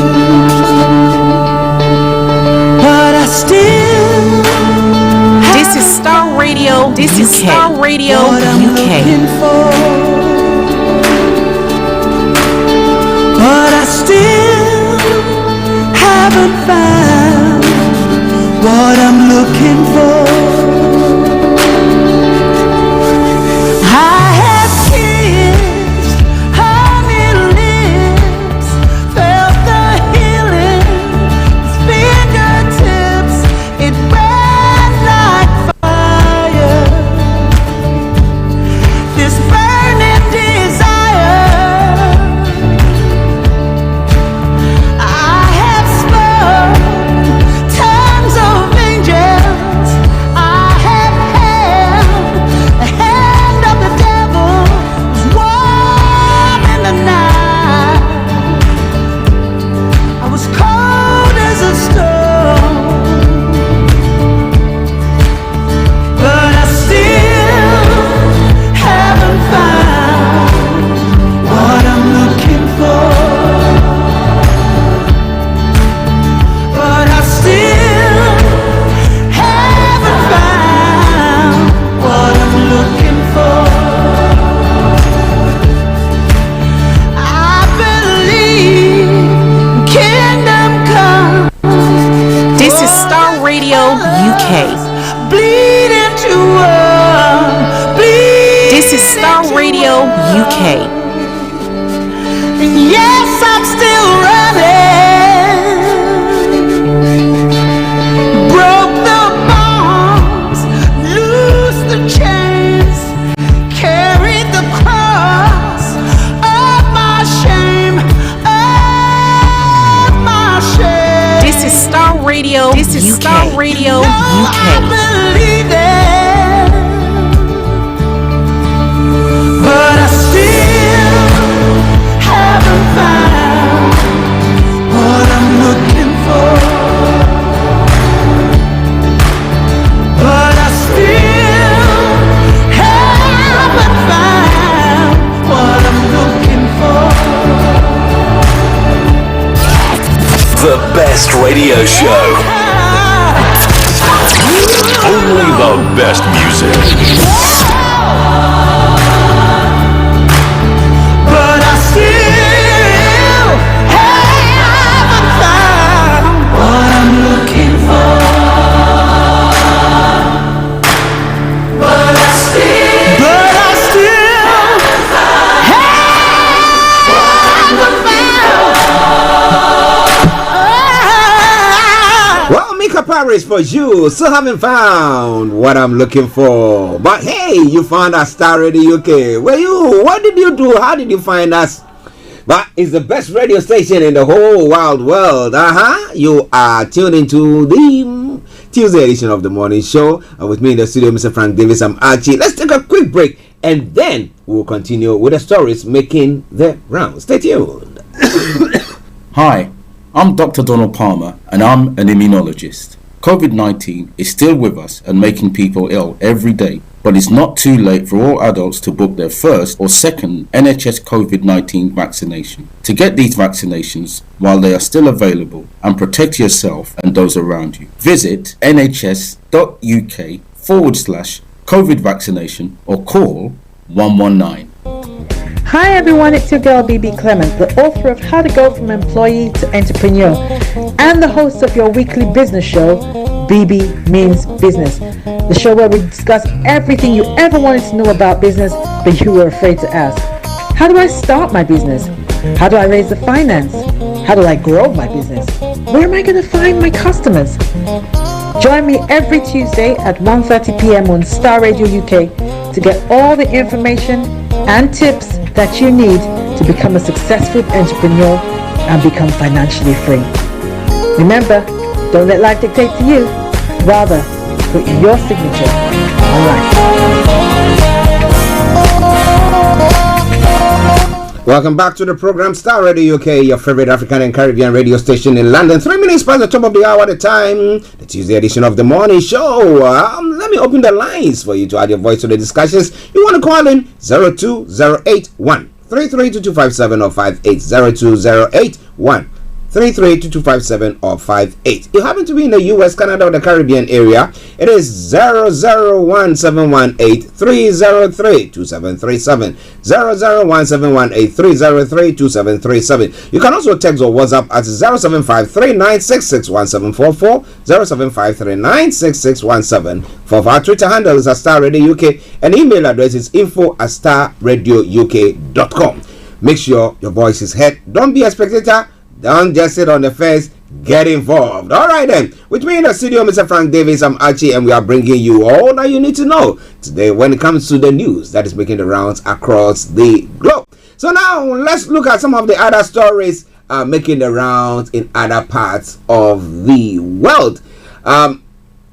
Straight on, let's go to Tunisia. Well, President Said has reappeared in public, dismissing the fact that he has some ill health or something. Tunisia's President Kais Saied appeared in a video posted on Monday on official Facebook page, dismissing mad reports over his health following almost 2 weeks with no public engagement. The North African country's main opposition coalition had pressed the government earlier to explain Said's public absence, saying it had information that he was sick. Now, these people deserve nothing but contempt, Said said in a video referring to his political rivals. The president is absent for 2 or 3 days. He gets a cold and that becomes a problem, a power vacuum. Well. Now, with Tunisia, what is happening there?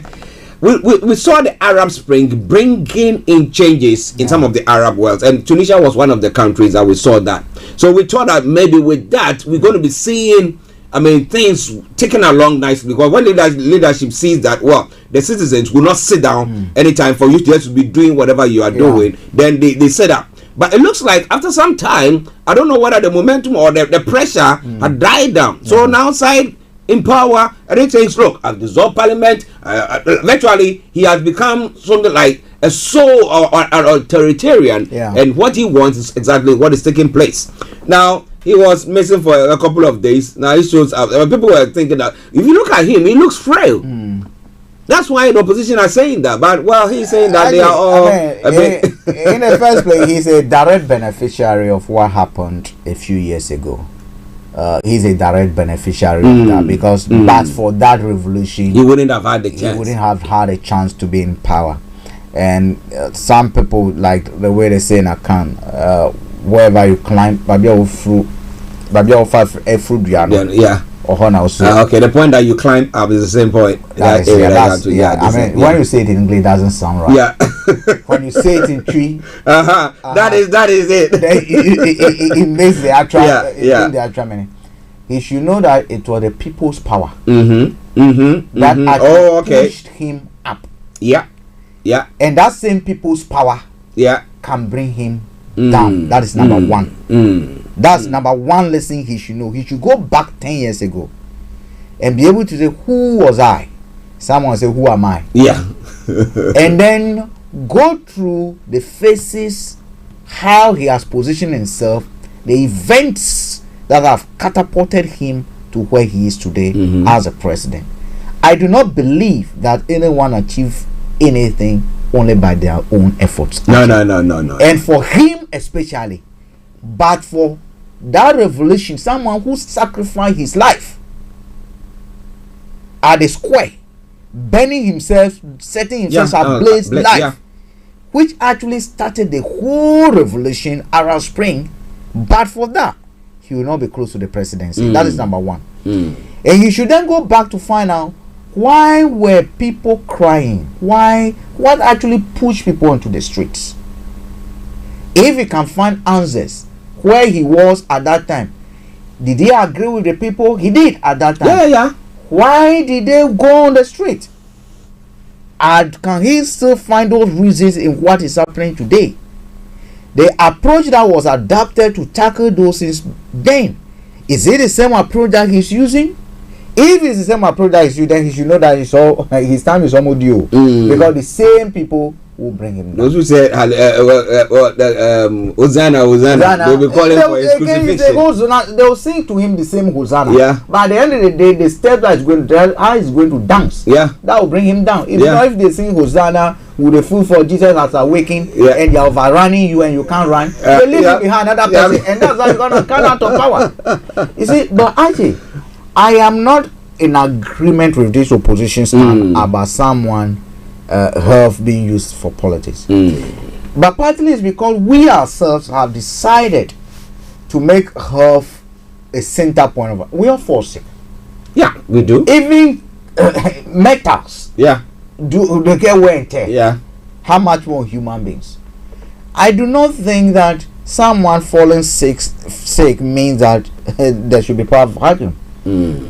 All the constitutions that I've read, whatever it is, will tell you that the person only power vacuum only comes in when the person becomes incapacitated. Yeah. And when the doctors have judged or have judged that he's not capable by himself of taking decisions. The wife can take decisions for him and everything, but no, that does not. The advisors can decide for him, but that doesn't work. The person voted, the person who has the constitutional mandate to be able to authorize certain things, must have the ability to make sound decisions. If you take this country, that's one test. If Richard Sunak want to order nuclear this thing to be, he must demonstrate that he has the capacity and to a sound mind. That's why in US sometimes they require of the president to produce doctor's report. Because you're sitting on you have a very big post, a post that can determine the life of people, the death of people, can condemn people to, can even destroy a whole generation, a whole city. So if you must demonstrate that you have to prove beyond reasonable doubt that you have sound mind.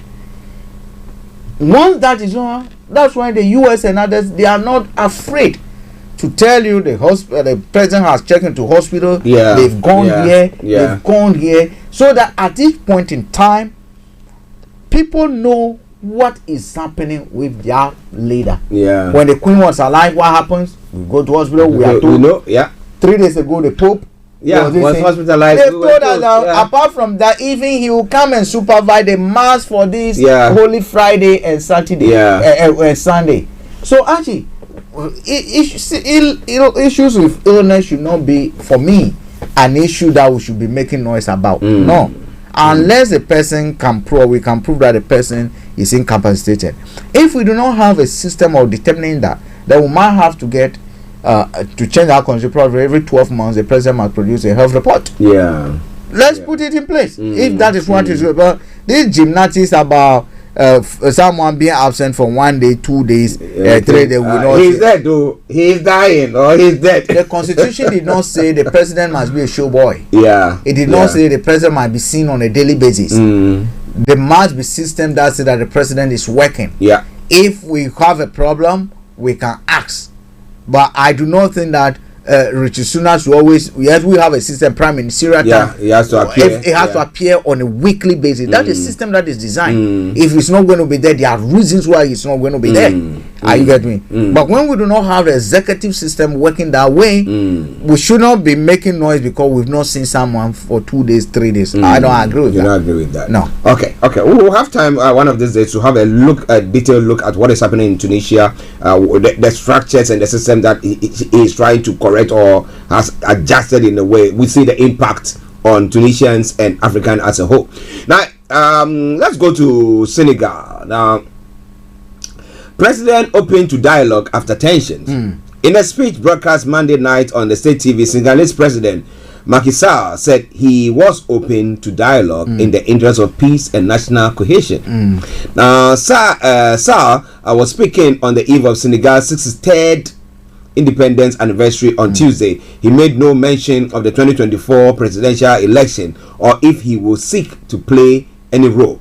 In this, in the quote, he said, "In this spirit, I remain open to dialogue and consultation with all the living forces of the nation in respect of the rule of law and the institution of the Republic for a united Senegal, a Senegal of peace, stability, and national cohesion. Yeah. Starr has said. But let me add this to it quickly, and then we go on the trial of the opening of the trial.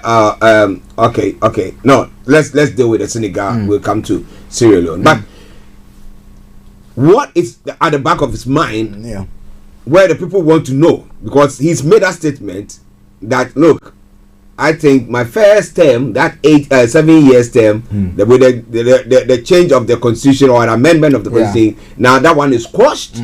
So I started, my first term has now become the last 5 years that I went, and so I've got another one to go. Now he's seeing opposition, and seeing people on the street who don't want to. And he's saying that, you know what, I'm open for dialogue. Okay. Do you think he is? Actually, yes. I mean, once he stated he's open for dialogue, that's a good step in the first place, in my view.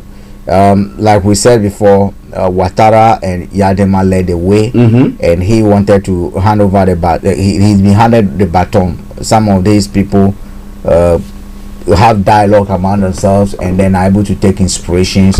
But the people of Senegal have shown that, look, in my view, that they're not going to accept that, let me call it, excuse my language, nonsense. Now, if he's now saying he's open for dialogue, I think that's a good step. Opposition should not take their foot off the brake. The citizens should not stop demonstration. Negotiation and dialogue can take place while demonstrations are going on. He's now coming out because of the pressure that he can see on the street. And if anything at all, if they can swell those numbers up more, they should. If they can bring the whole country to a standstill, they should. Friday is coming. They are largely a Muslim country. If they can bring that country to a standstill at least for a day on Friday, they should. Actually, I've come to a conclusive point. I've come to conclusion that Africa, sometimes you need, or not even sometimes, you need an active citizenry to be able to achieve a result. If you do not have the active participation of citizens, and then that is not to say they should just go and vote. No. They should actively put pressure, undue pressure on their citizens, on their leadership.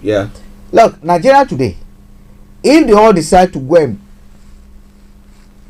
block Senate, block the court, and other things, something will happen. Oh, of course. Something will happen. Will you arrest all of them? Are you going to kill all of them? Something will happen, and they should know. Some people die for independence. And this is another independence. So, for me in Senegal, yes, the president will thank you for at least making that as a leader, making that. But going to that negotiation with a clean and genuine mind. Do not go and think that you have taken a position, or you and your clique of people around you have taken a decision that we're just going to buy them out, convince them, trying to find out about there's nothing that is going to change that position of we staying in power. No. If you have that mindset, you're not going to. And I wouldn't urge anyone to say, okay, let's call off the strike or the demonstration, for it to be difficult to mobilize people, because there's a force. There's a force that is that is working now. Social force is on it, and no one is controlling it. And that social force, you do not want to suck it away. Once you suck it away, it goes dead, and it becomes difficult to resurrect. It's not the social force. Not there. Now that the force is active, keep the pressure on. That's my people say I'm radical. No. But actually, we're gonna keep that force going. We're gonna feed it. We're gonna fan it. We're gonna make sure that pressure, because we didn't call for it. Of course. The person who called for it must even be seen. Look, what happened in Israel? Oh yeah. He's backed up. What happened in Israel? He stood there and said, look, we put a hold on this. SARS should again be saying that. Not only a dialogue. Let's swell the pressure. If pressure has achieved one step, and we want to get to 5 steps, what do? Put more pressure. A simple equation. If 1 is equal to 2, then 2 will be equal to 4. Put more pressure and we will multiply it. Simple. It's a simple mathematics equation. It's mathematics of demonstration. Nothing more than that. More pressure. And let him come and say, okay, we're suspending this decision until a dialogue is held or something like that. But until then, fire. They should continue. Oh, they should continue. How do you say they should stop? Wow, Aluta continue. Oh, yes. Unabated. Yeah. All right. That's the only language they understand. Okay, listen, let's start ready. Okay, now in Sierra Leone, now we have the trial of Samura Kamara, presidential candidate of the Sierra Leone's main opposition party. It resumed yesterday. Now, Samura Kamara, leader of the All Progressive Congress, is currently on trial for corruption. If convicted, he will be barred from running for office or holding public office. All right. Now you see the posture of the government or the president that this is the one who can outwit me. Yeah. So the best thing to do, give a dog a bad name, hang it. Just keep him down there, and then you can continue to do whatever you are doing. But Sierra Leone, they've been to war. So at times we think that people need to go back to the history, recent ones, and see how best to go so that there'll be peace in the country. But this is what we're seeing nowadays. Yeah, actually, provided they are not trumped charges. It's just like we have Trump case. Yeah. In the US, the law must work. Of course. If this man has actually been involved in corruption, if he has been involved in committing any crime whatsoever, then 100% of the government, they should be tried, and if found guilty, he should be convicted. And if the law says a convict cannot run for presidency, then so be it. Because we cannot have criminals or people who are fraudulent rising through and sometimes forming political parties and using the proceeds of crime to basically grow their popularity and then sneak their way into power, where they perpetrate more crime, more fraud against the nation. That should not be allowed. Provided we're only pleading that the charges so leveled against him must be genuine, that there are no Trump charges that have been prepared just because politically. We know a lot of them are going to say, oh, this is politics, this is political, this is witch hunting. That is again the other Trump card the opposition also going to use. This is witch hunting, this is political. But at the end of the day, the government, the prosecutor should be upfront, should be open, and this is why sometimes some of these things we're gonna publish some of the evidence that we have, so that the public can see that this is what is going on, and we're not just witch hunting him. But at the end of the day, actually, if he himself know that he has cobwebs, then you don't put yourself up. For that. If you genuinely know that he's innocent, then the trial. Apparently, it was he embezzled. He's allegedly said to have embezzled some public funds from a consulate renovation project in New York during his time as the head of diplomacy to the tune of up to about $4.9 million. So they should look into it. If he did, he should be punished for that. But you see, I will love it. You take the case of what is happening in the US. Yesterday we were talking about it, and we were saying that look, before the prosecution will say that we want to take this case on, they know for sure they got enough evidence, watertight ones. But this is a case where when we have government seem to be controlling the judiciary. So the moment an opposition person stands, that's why they cry foul all the time. That is for political agenda. That's why the government in power will be doing that. So if he's going to have a free and fair trial, why not? That's what we have to hope for, that he has a free and fair trial. And then the people in power now today, they should also know that one day it will be their turn. No, they don't remember that. It will be their turn. You see, Trump. If we talk of Trump now, he hastily appointed people, or filled the judicial system with all his people, thinking that that's going to save the Republican. But you see, the system works. The system works. Are you get me? The system works. So the system is no respecter of a big person. No. The system must take precedent. I hope and pray that the charges against him are genuine. The charges are against him. They just not sat down. They did not just sit there and say, okay, how do we clamp the wings of this guy? I say, oh, he was an ambassador before. Okay. Can we check if he did something when he was an ambassador? Oh, we recall there was renovation. Okay, who was there to help the accountant, the auditors came in. Oh no, there was no. By that time, a decision was taken. Okay, yes, because he cannot prove there was auditor in this. Then we could have gotten in. Or can we get a quote around the same time? Someone will say, oh, I have a friend who is a builder. I'll get him to give us a quote, which would have been 4.5 million less than what it costs us to do. Then we can use that backdata, because my a friend, he can do. We only have to give him 100,000 so that he keep quiet, and we can use it. Say yes, that go ahead. I hope those are not the cook type of thing that they are doing. If that is there, to be very, very sad. Wow. Well, still the authorities in Sierra Leone have announced on Monday that they have banned political street parades.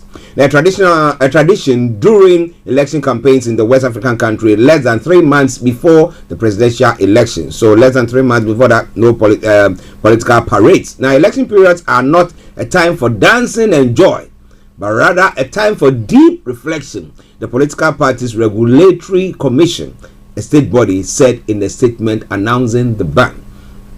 Now, during campaigns, the country's two main parties, the ruling Sierra Leone People's Party, that's the SLPP, and the All People's Congress, that APC, typically hold parades through the town. The new rules now requires parties to designate a fixed location like a stadium or a community center to hold their campaign rally. So, like, you're going to have NDC or the PDP, they go into a particular place for a campaign. Yeah. And you see that before they get to that place, there is like a parade, the whole of Croydon, before they get to the particular place. Now they say they are banning that. So how you people just, I don't know. I mean, that depends on what they're going to call parade. Because at the end of the day, if we're going to Crystal Palace Stadium, and we decide to meet at tram stop, from there, a match, that is a parade, man. Why is it a parade? Because you are marching in town. While the law has not said, we shouldn't walk, we shouldn't go there. It depends on the interpretation you're going to give it to. Because at the end of the day, actually, some of these things politically, it's too obvious. It's too obvious. I understand the security implications, where probably the security is overstretched, because by law, the police are supposed to help protect all parades and other things. So if we're going to have a system where they cannot, protect or probably provide enough security for this, then, but to say you're banning the entire parade, you see that is where your opponent, their strength is ban that one. Now we are not going to do that one again. So you won't go and do any parade. African politics, it's something else. Well, listeners, 12:26 the time, Starr Radio UK, the station. Tuesday edition of the morning show with me in the studio, Mr. Frank Davis. I'm Archie, and we are bringing you the morning show. Now we are in Ghana. Now, Minister snubs caterers in Ashanti region over the GHC3 allocation fee. Now we know that the government in Ghana has been going through some serious financial turmoil, and we were thinking they're going to the IMF and all that stuff. But we thought that one particular area that will not be, the haircut or whether beer cut or whatever cut will not affect them, or we will see that things, because when it comes to our children in schools, they have to be catered for, whether mommy or daddy has got money or not. But this is the case where the caterers, scores of caterers on the school feeding program in the Ashanti region were left in shock when the Ashanti regional minister Simon Osei Mensah snapped them on Monday. The story says that the aggrieved traders had gone to the regional coordinating council to present a petition. Now, for weeks now, these caterers in the Ashanti region have been protesting for the release of payments, which is almost a year in arrears, and an upward adjustment of the allocation fee from 97 pesos per head to 3 Ghana cedis. Cost of living, everything has gone up. These people are provided for a year. Listen, the banks, if I go take a loan from the bank, I'm going to pay interest on it. Government cannot pay it, and we still want to do free SHS or whatever we call it. So, Frank, what is going on? Archie, there are a lot. There's I call it is a mixture of what do you call it? Lizard. Why a lizard? Have you seen a lizard shit before? Yeah, and then they put the white and it's black, it's white, and the tip is black. That is the situation we're looking at here. You see, one, we know a human being in Ghana today, not even a dog, not even a dog can be fed with 98p. Per meal or per head, per day? Per day. Why are they getting the food for free? Not even the dog. Even dogs are big. Cats. So what kind of food are they going to be giving to them then? Good. I've seen some food, and if I show you, actually, you don't give it to your cats. Wow. Or even a dog. Okay? That's why our children are being fed with. Actually, from 90 pesos to 3 cedis is not a big ask. And I even think that is so not enough. Actually, water, sachet water, they will drink more than that even a day. It's 1 cedi. Sachet water is 1 cedi. Are you getting me? And that's why you're using to feed people a day. Actually, but you see, 99.9% of all these women that are MPP apologists. Yeah. They did not get those contracts on merit. No, because of their affiliation. They got with the most party. of those contracts on or based on their political affiliation. Yeah. The benchmark was for you to produce your party card, to get endorsement for your constituency organizer, secretary, and chairman, to prove that you actually helped MPP in coming to power. Here's your contract. Oh. Here's your contract. So you see, like Ukraine president said, this spiders fighting the jug. Yeah. They are eating themselves up. They are eating themselves up in a jug. But see, the serious matter, however, is the way the man reacted. I saw the video. I don't know if you've seen it. No, I've not seen the video. I just heard the audio. You heard the audio. Archie, as a minister of state, being paid with the people's money,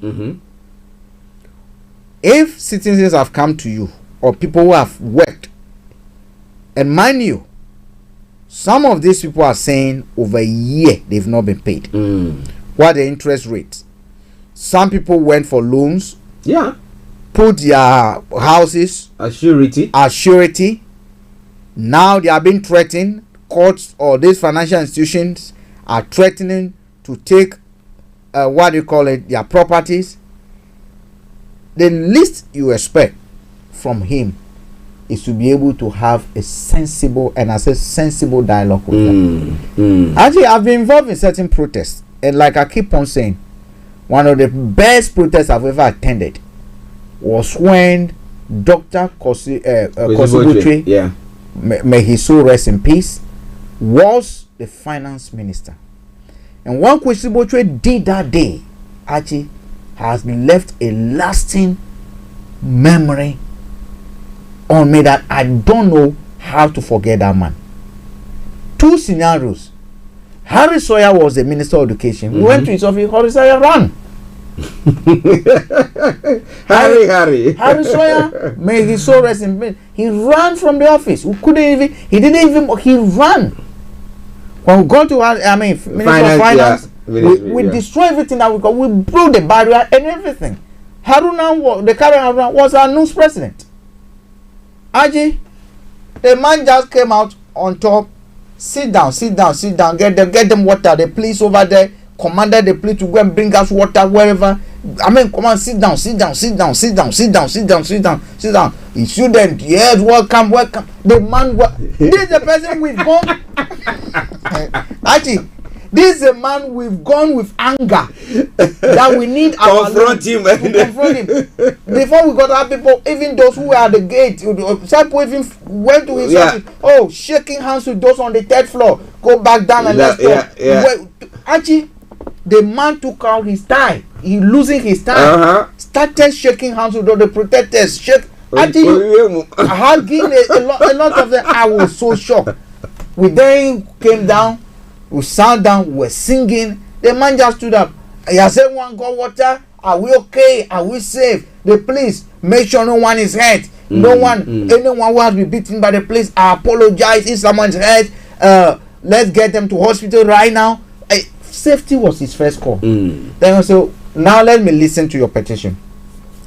Can I have your leaders talk? Yeah. So yes, I've received your petition. You want your loans to be increased by 200%. What we have done today, I've taken your petition. I have spoken to Chairman Rawlings. Chairman has agreed. He summoned an emergency cabinet meeting this afternoon. We're going to look into your case, and I promise you within 24 hours you hear something from us. Meanwhile, I know you people have walked all the way from Legon campus. Now I've come from Cape Coast. You are hungry. I am ordering the police to get you there safe. So Kenke food has been ordered. The buses, the police of this thing was there. The police officer commanded said, "But are you there?" Say, "Yes." Go and make sure all the police buses from this thing come to take my children. He didn't even call the students. Say, "My children back to campus safely." Actually, who are you? You know what? Down the flame. Before we left over there, no leave Kwesi. Archie, people management. Yeah. 10 o'clock news that day. The Minister of Finance has come to announce, and we didn't get what we wanted. Yeah, but they increase it something. Even Archie, even if they didn't increase it, it's taking that power, the way force, the man spoke to us and behaved that day.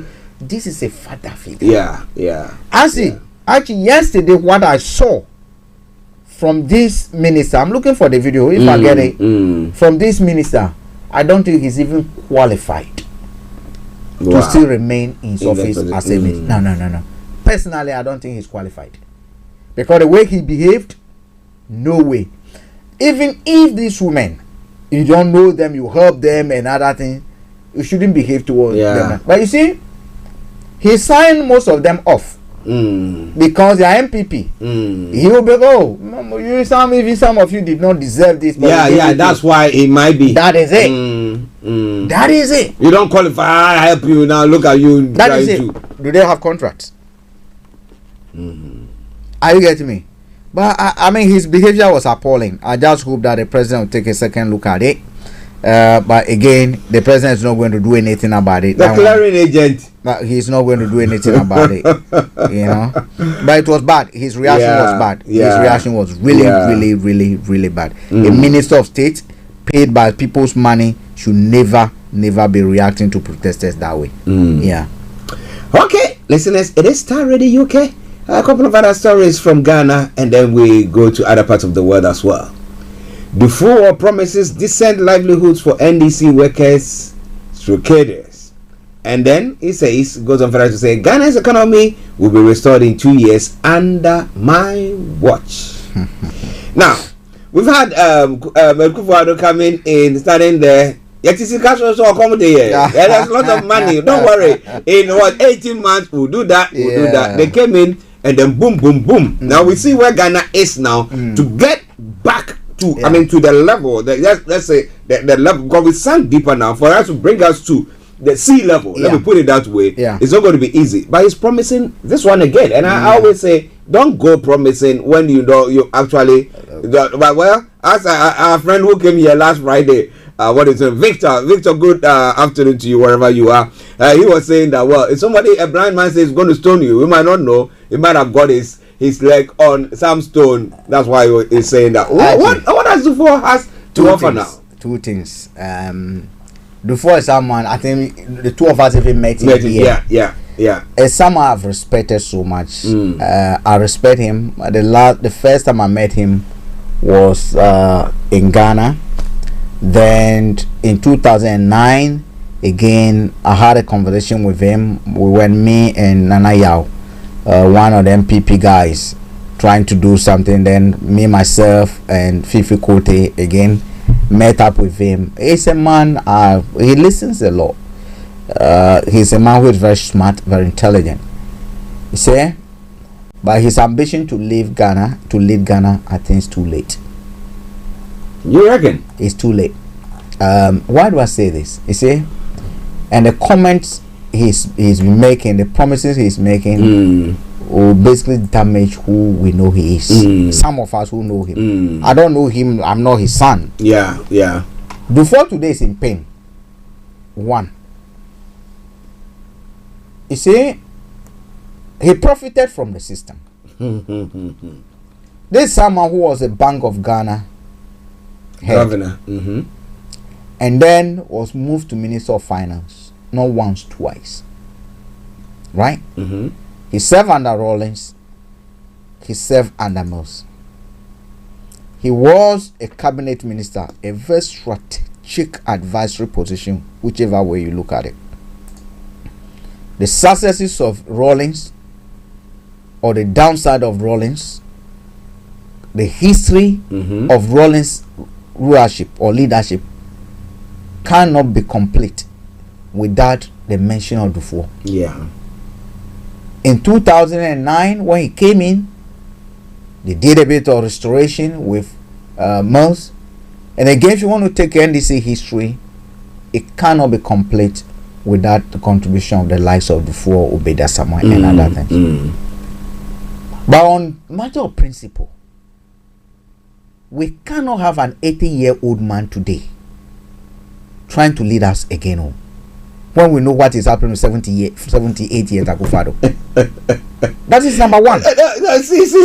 See how strong he is. Actually, let me do voice like that. The systems are working. Our systems do not work, and therefore it takes you more energy and more. If not, you're going to have the likes of Gabi and other control Akufo-Addo like the way we have now. Yeah. Number two, Dufour cannot tell me he was not aware when NDC was registered. In fact, NDC party itself and MPP were registered on the same day. Yeah. In 1992. And the person who registered both parties, I know the person. Actually, but Dufour's involvement in the NDC has over 30 years. Okay? Yeah. He cannot tell me that he just woke up today and then decide that now that he wants their vote, that is when he thinks that they deserve pay. If they finish giving you a vote and you can't say it, what happens? Let's demonstrate consistency in our poll and in our thinking. We should only not just be talking just because we want to be leaders. Are you getting me? Nothing stops me from complaining. But if I were an NDC leader, if I were an NDC person who decides to vote today, will I give my vote to Dufour? No, because until he became or he started, this idea of trying to, was he thinking of NDC? Okay, Frank, hold your horses. We got Felix from Abede who has joined in. Felix, let me say good afternoon to you. Good afternoon. How are you doing? See you guys. I think I'm okay. Good. We are glad. You're doing very, very well. Okay. I didn't say I'm doing very well. I said I'm okay. Oh, we are glad you're okay. Yes, what do you want to say, sir? First of all, I know Senegal has had problems in the Casamance region for a very long time, but I think Senegal will be fine. Macky Sall will.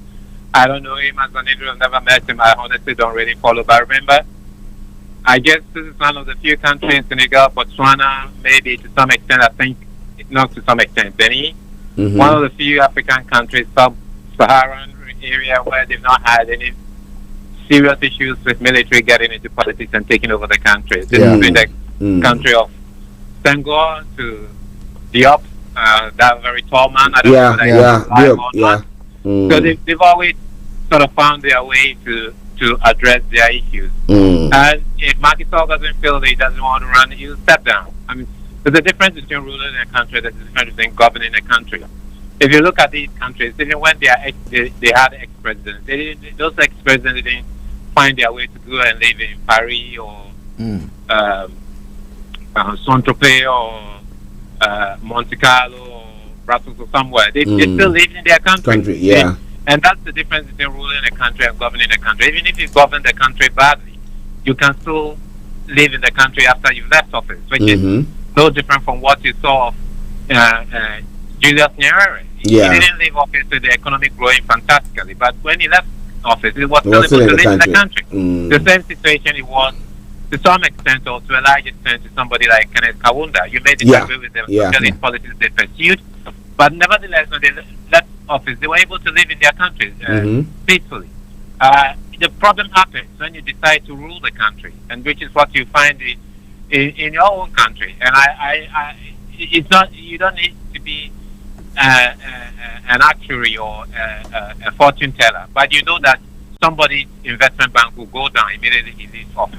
Not because people will target the investment bank, but people who even save with that investment bank or do business with that investment bank will make a decision that it's not safe for us to do business with this investment bank anymore. I'm not going to mention the name of the investment bank, but you know who is in charge of your finance ministry, and you know there is private interest.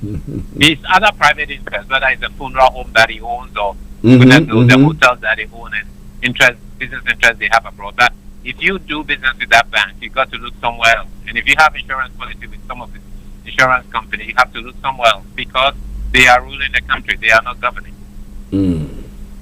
And you know that from all the crazy decisions you're getting from the judiciary. Let's be honest. When they leave power, you think some of the crazy judicial decisions that we've had in the country over the last 6 years will hold? No. I mean, it shouldn't hold for the interest of our country. If you have a problem today in this country and the authorities come, it doesn't have to be the police. It could be anybody else. It could be social workers. Our country is promoting the idea that some ID card is more superior than your passport. But does it make sense? It's only when you want to rule a country that you make stupid decisions like that, and the courts will judge that. So, leave Senegal will be fine. Yes, they have problems, economic problems. But frankly, if you look at some of the indicators that a lot of these francophone countries are posting in West Africa, they are doing far better than the anglophone countries. I mean, that's the truth of the matter. They have inflation rates or inflation figures that most of us will be jealous of. In fact, some of them can barely post inflation figures beyond 5%, even in these days and age. And if you have a country that is giving you inflation figures of less than 5% for a consistent period of time, it's a fairly good country. It's just a matter of you rolling up your sleeves and working hard. But if you have inflation figures of 50+%, it's not worth investing a penny in that country, apart from sentimental reasons. Because any money you put into that country that is not in your own currency, that is in the currency of that country, that money automatically loses 50% of its value. That's what it means. That is and nobody can survive in that sort of environment unless maybe you are selling drugs or pursuing corruption. So if they say Ghanaians live by magic, they don't live by magic. They are just corrupt. That's what it is. Unfortunately, that's what it is. So Senegal will do well. Senegal will do well. Unlike Ivory Coast, that unfortunately civil war. Senegal will do well because Ivory Coast was ruled by one man for such a long time. But Senegal, they've always had people. There will be a few, scuffles in the streets because most sub-Saharan African countries have been struggling with the economies for a long period of time. But Senegal will do well. To a large extent, they've been able to manage the Casamance province issues.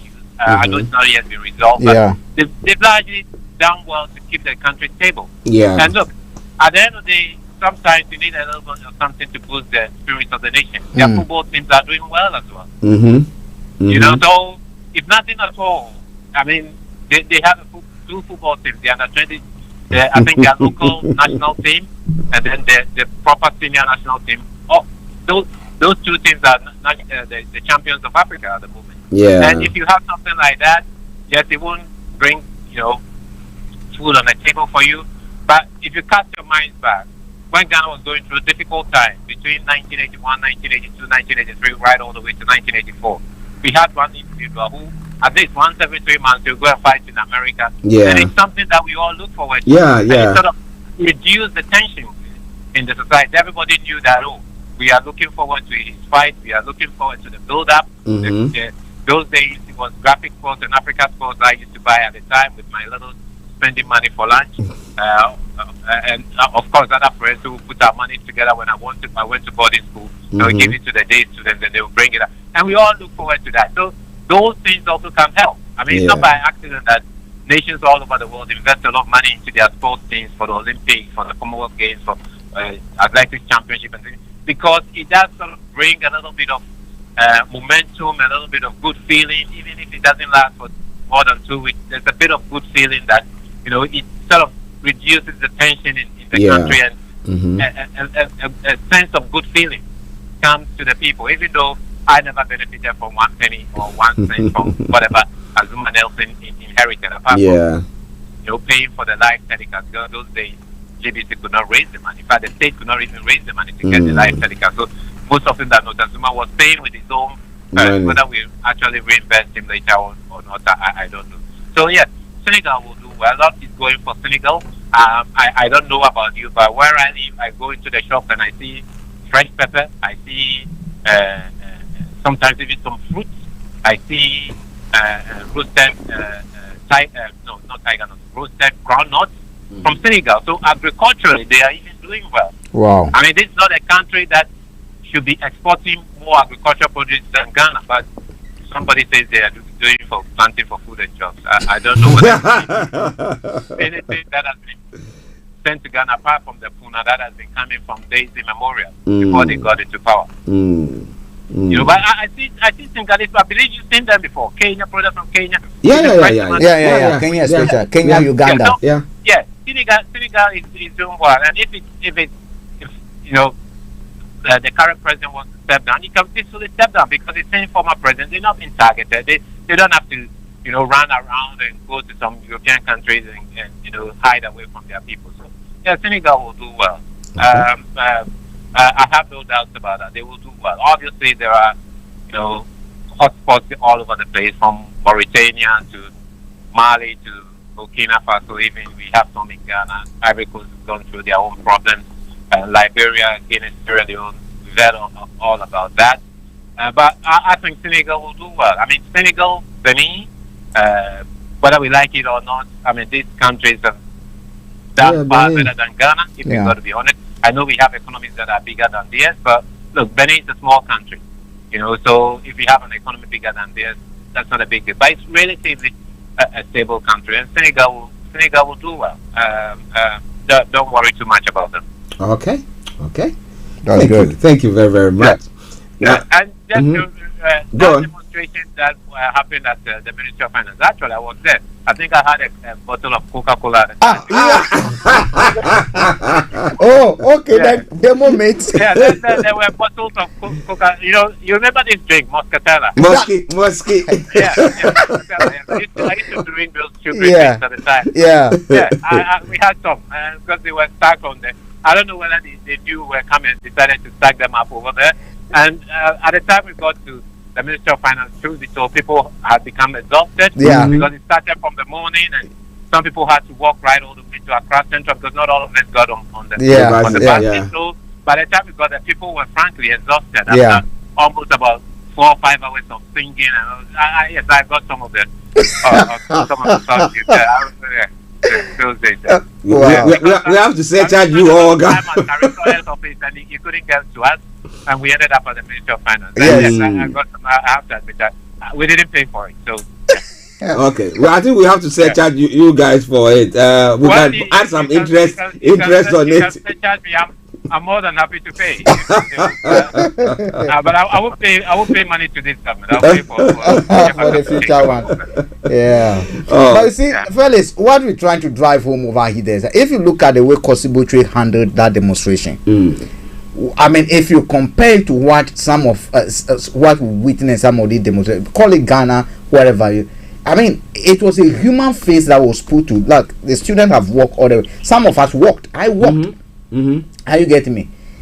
And if you watch what happened yesterday with this minister, Archie, it miles apart for people to gather Mondays to demonstrate in front of you, coming to they know something is going on, and the least you expect from a person like that, a leader, sometimes it's just about words, it's just about how you encourage them. The people. You know how you talk to them. I'm going to look into the petition that you put across. That's all. That's all. They should be appeased with that. I mean, to the point of almost abusing them, walking off, is a no. It's a no. Archie. Okay, Felix. Let me say thank you very much. Yeah, thank you, and nice to hear from you guys as well. I think there's another thing that I wanted to say, but that's keep my mind. Maybe is it Nigeria? Or Trump? Look. To be honest with you, I'm not really a big fan of. I mean, look, I know it's an issue without it's an involvement of the New York State authorities regarding its business dealings. Mm-hmm. But it's difficult for me to think that there's not, political hands. Yes, I mean let's be honest. You have a president now. If you look at him in the face, I don't watch television that much, but the very few occasions, age is catching up with this. He has, not that he's catching. He has. Age is catching up, and I don't think if he steps down, the one who visited Ghana in the last few days stands a chance against Donald. No, I really don't think so. So whether this is an attempt to make life difficult for him, I really don't know. But there's not really much you can learn from the United States nowadays, apart from the strength of their institutions that sometimes are able to make decisions that maybe sometimes the political office bearers may not like, but they still they have to comply. The bureaucrats are able to pursue their role independently to a large extent, except whether in times of war, then they just cut out to the tune of the political office bearers. But let's wait and see, because let's be honest, nobody really even knows what he's been charged with. I think today is when they will let some of these charges out, because apparently it's in a brown sealed envelope. Obviously his lawyers will have some indication what these charges are, but we'll get to know if it's in relation to tax issues. Look, this man has filed for bankruptcy many times, so this is not a guy who is not well known by the tax authorities, but he's not the only American. It's a society where people are allowed to walk away from their debts without much penalty. So let's wait and see until they open the charges. And my final point, the one that I've actually forgotten, Dr. Dufour. Look, if you elect somebody who has gone past the age of retirement into office, you are letting yourself into all sorts of trouble. You are letting yourself for a country to be governed by unknown faces, which is what is happening to this president. The guy is sleeping in public meetings. You wonder what happens at cabinet. He may not even be sleeping in cabinet, but can he even process the information? So there's a reason why even in very corrupt countries, there's an age for you where they are told you cannot be part of the workforce anymore. Go and take some rest and enjoy whatever is left of your final days on earth till your good Father in heaven calls you.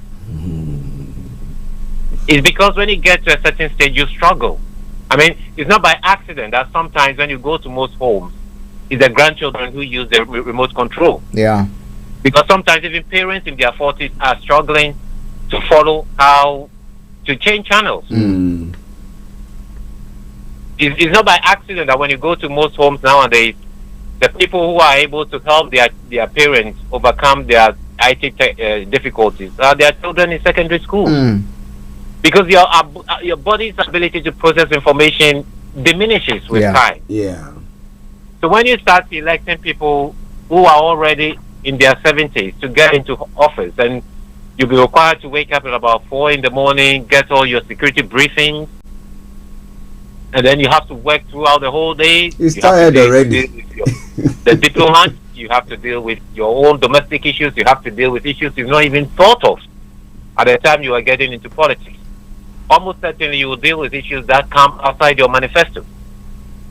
And then of course you have, hangers on, some of who are public people who are hangers on, and then some of the people who are private, who for very good reasons want, your attention, your help, your assistance. You hear of these MPs telling you about people lining up in front of their home before they wake up in the morning, and people waiting for them in the evening when they get back home. It's not. These challenges are enormous, and it's no wonder your president sometimes talks about things that he doesn't have a clue about. He goes to tell people that there will be no haircut. A few days later, there is a haircut. Sakura, and they're cutting video beard as well. They are now taking off your skin, off the scalp. I mean, Frank is talking about people not wanting to give their money to banks anymore. Yeah. Why do you want to blame them? Because it's not a question of you not getting your money. It's a question of some of the banks, if you're not overnight going out of existence. Yeah. That is the issue. You know, because this is a man who is getting close to 80. Remember, in your country, most people don't get to 80. Most people don't live beyond 5 years after their retirement. Mm. So when you give these sort of offices to people who are too old, it becomes a problem. It becomes a problem. Why do you think that when Jerry Rawlings was in charge, most of his secretaries were not messing about? Well, they were Because younger. the man himself was sleeping in the forest in Station, trying to rebuild the rails. Who born dog? Go and get on the next available KLM flight and say you're going abroad for medical checkup, and you see what will happen to you. Because he himself is not going to, Washington or London for medical checkup. So who born dog? Who are you to get on the next available private jet and say that you are going to treat yourself abroad? So when you have these old men who get into office, you'll be run by faceless people, and that's the reason why somebody whose position in power we don't really know, he posts something on his Facebook, a few days later it becomes government policy. I don't want to mention his name, but apparently it's the Prime Minister. De facto. Whatever. Prime Minister without portfolio, or Prime Minister with portfolio, but not public. Whatever it is. Because the man is too old. He's too old. I mean, look, I don't know the ages of you guys, but when you get to your 40s, I mean, when you're in your 20s, some people can work about 16 hours. Yeah. And that may be 8 hours of work in the night, and then another 6 hours of lectures doing their postgraduate studies. Then, goodness knows, maybe they have other things to traveling time. Yeah. Yes, you can wake up the following day, and no problem. You Yeah. go and do the same thing again. Yeah. When you get to your 40s, or when you get to your even mid-30s, for some people, the body can no longer do that sort of thing. It's true. It's true. It's not that you are lazy. It's just because the body just needs a lot more time to recuperate. It's not by accident that when footballers get to 31, they struggle to get contracts, long-term contracts. Yeah. Because your ability to recover from one game to the other becomes a problem. Yeah. And in some cases, for some footballers, by the time they get to 29, I'm not talking about footballing age for West Africans. I'm talking about when you get to that stage, sometimes even playing 2 matches a week becomes a problem. Yeah. I support Arsenal. This season we seem to be doing well. Oh, teammate. Yeah, the other time I was watching an interview with Dennis Beckham, and he stated clearly, that not the Dennis Beckham, the Dutch guy. He stated clearly that after 31, it became a problem. His ability even to train day after day was a problem, and his recovery rate, after a match in the week, was taking longer.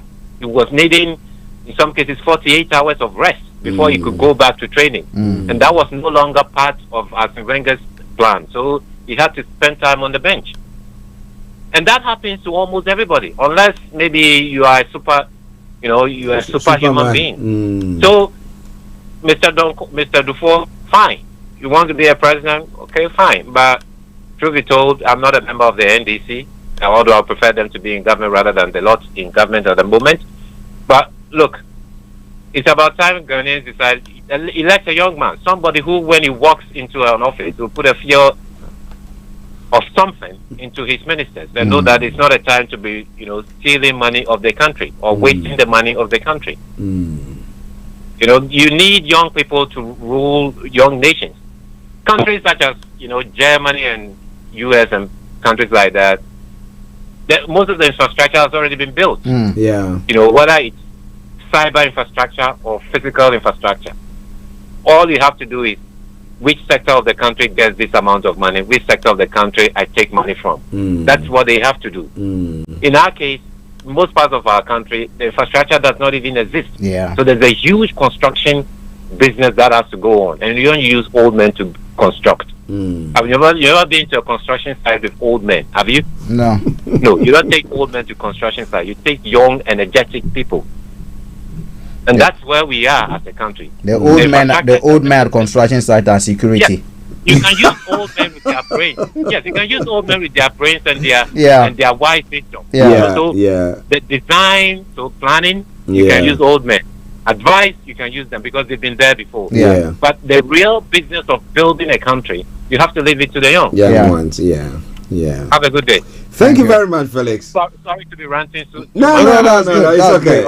It's good. Catch up with you maybe sometime tomorrow. All right. Thursday is better. Thursday. Wednesday, you have to stop for Prime Minister's Prime Minister's time, isn't it? So Thursday is better. Okay. Thank you. Have a lovely day. Right then. Well, listeners, that has been Felix also adding his voice to the discussions. We got it's now 3 minutes past 1, and we're going to be running up. So let me quickly come to Frank for his closing remarks, and you end on the Dufour thing that you were talking about. Actually, the Dufour case. I mean, that apart from the age, I've always said that look, you cannot be part of a cooking process, and at the end of the day, you jump out and say, no, when they were cooking, although I was there, I did not contribute to. I don't want that. I wasn't the one there. I wasn't the chef. At the end of the day, you had a responsibility. That's why you were there. You were privileged. So Dufour has been part and parcel of NDC for all this while. All these policies about the youth that he's not talking of a hot top project, they are political gimmicks. They are being done just because you want their votes. The question is, can Dufour guarantee today that whether he loses or wins, he will continue the effort that he is to basically support the what they call NDC executive. In any other case, if you become the leader, you don't win the election, where are you going to get the money from to fund some of these operations? Are you telling us that even if you become a president, you're going to use the state money to fund political office holders? So some of these things are not because look, the people behind him, the what they call Yao Jan, the former general secretary, organizing secretary, who lost power. He lost Santamba to Baba Jama, and then then you have Rudun Nunu, who basically went and enjoyed tea and biscuits, and then these are people behind him. All they're doing, their relevance is what they're trying to. They know they've lost basically relevance in other part of the NDC. So all they are doing is to probe him up. The likes of Koko Anyido, the likes of what do you call it? The central fisherman. What do you call it? Alote. They are probing him for their own interest. Actually, they know that there's no way Dufour is going to win. Yet they know that Dufour cannot win. As we speak, Dufour cannot win the majority of votes to lead NDC, and I can bet my last penny on that. It's not going to happen. It can't happen. Look, Dufour will be remembered as being the NDC of J.H. Mensah of MPP. Walk it on the wall. Wow. Okay, listeners, we want to say thank you very much for your ears and your eyes for joining us today. We're going to be ending the program here today. Tomorrow, God willing, we'll bring you the Wednesday edition of the morning show, and that will lead us to the Prime Minister's question time, as Felix did say. But be rest assured that this afternoon, exactly at 1:30, as I did say, we're going to be bringing you BB Clement on BB Means Business. So make sure your dials are still logged on Starr Radio UK. On that note, let me say thank you very much. At 5 o'clock as well, we'll be bringing you the only program, the NHS. Yes, that is the screening program. That is the various screening programs that they have. We don't just want to you to just be listening to that, but we want you to listen to it and act on it. Okay, especially those in our communities. We know we don't, when we are invited, we have all these beliefs and stuff like that. But let us get there and make sure that we check. We do we make sure that we are doing well, and if there is any problem, it can be dealt with on time as well. So on that note, we want to say thank you very much. We'll see you all tomorrow, myself and Frank. Bye for now. But enjoy this song from the Root Riders. It says, "Who the Cap Fit, let them wear it." But we've said lots, so we hope that who the cap fits wears it. And on that note, we say bye bye.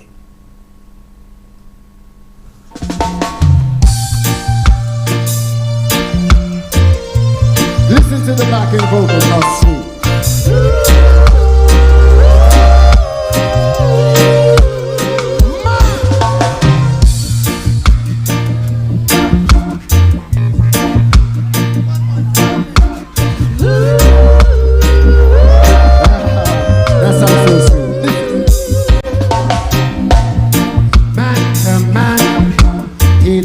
I just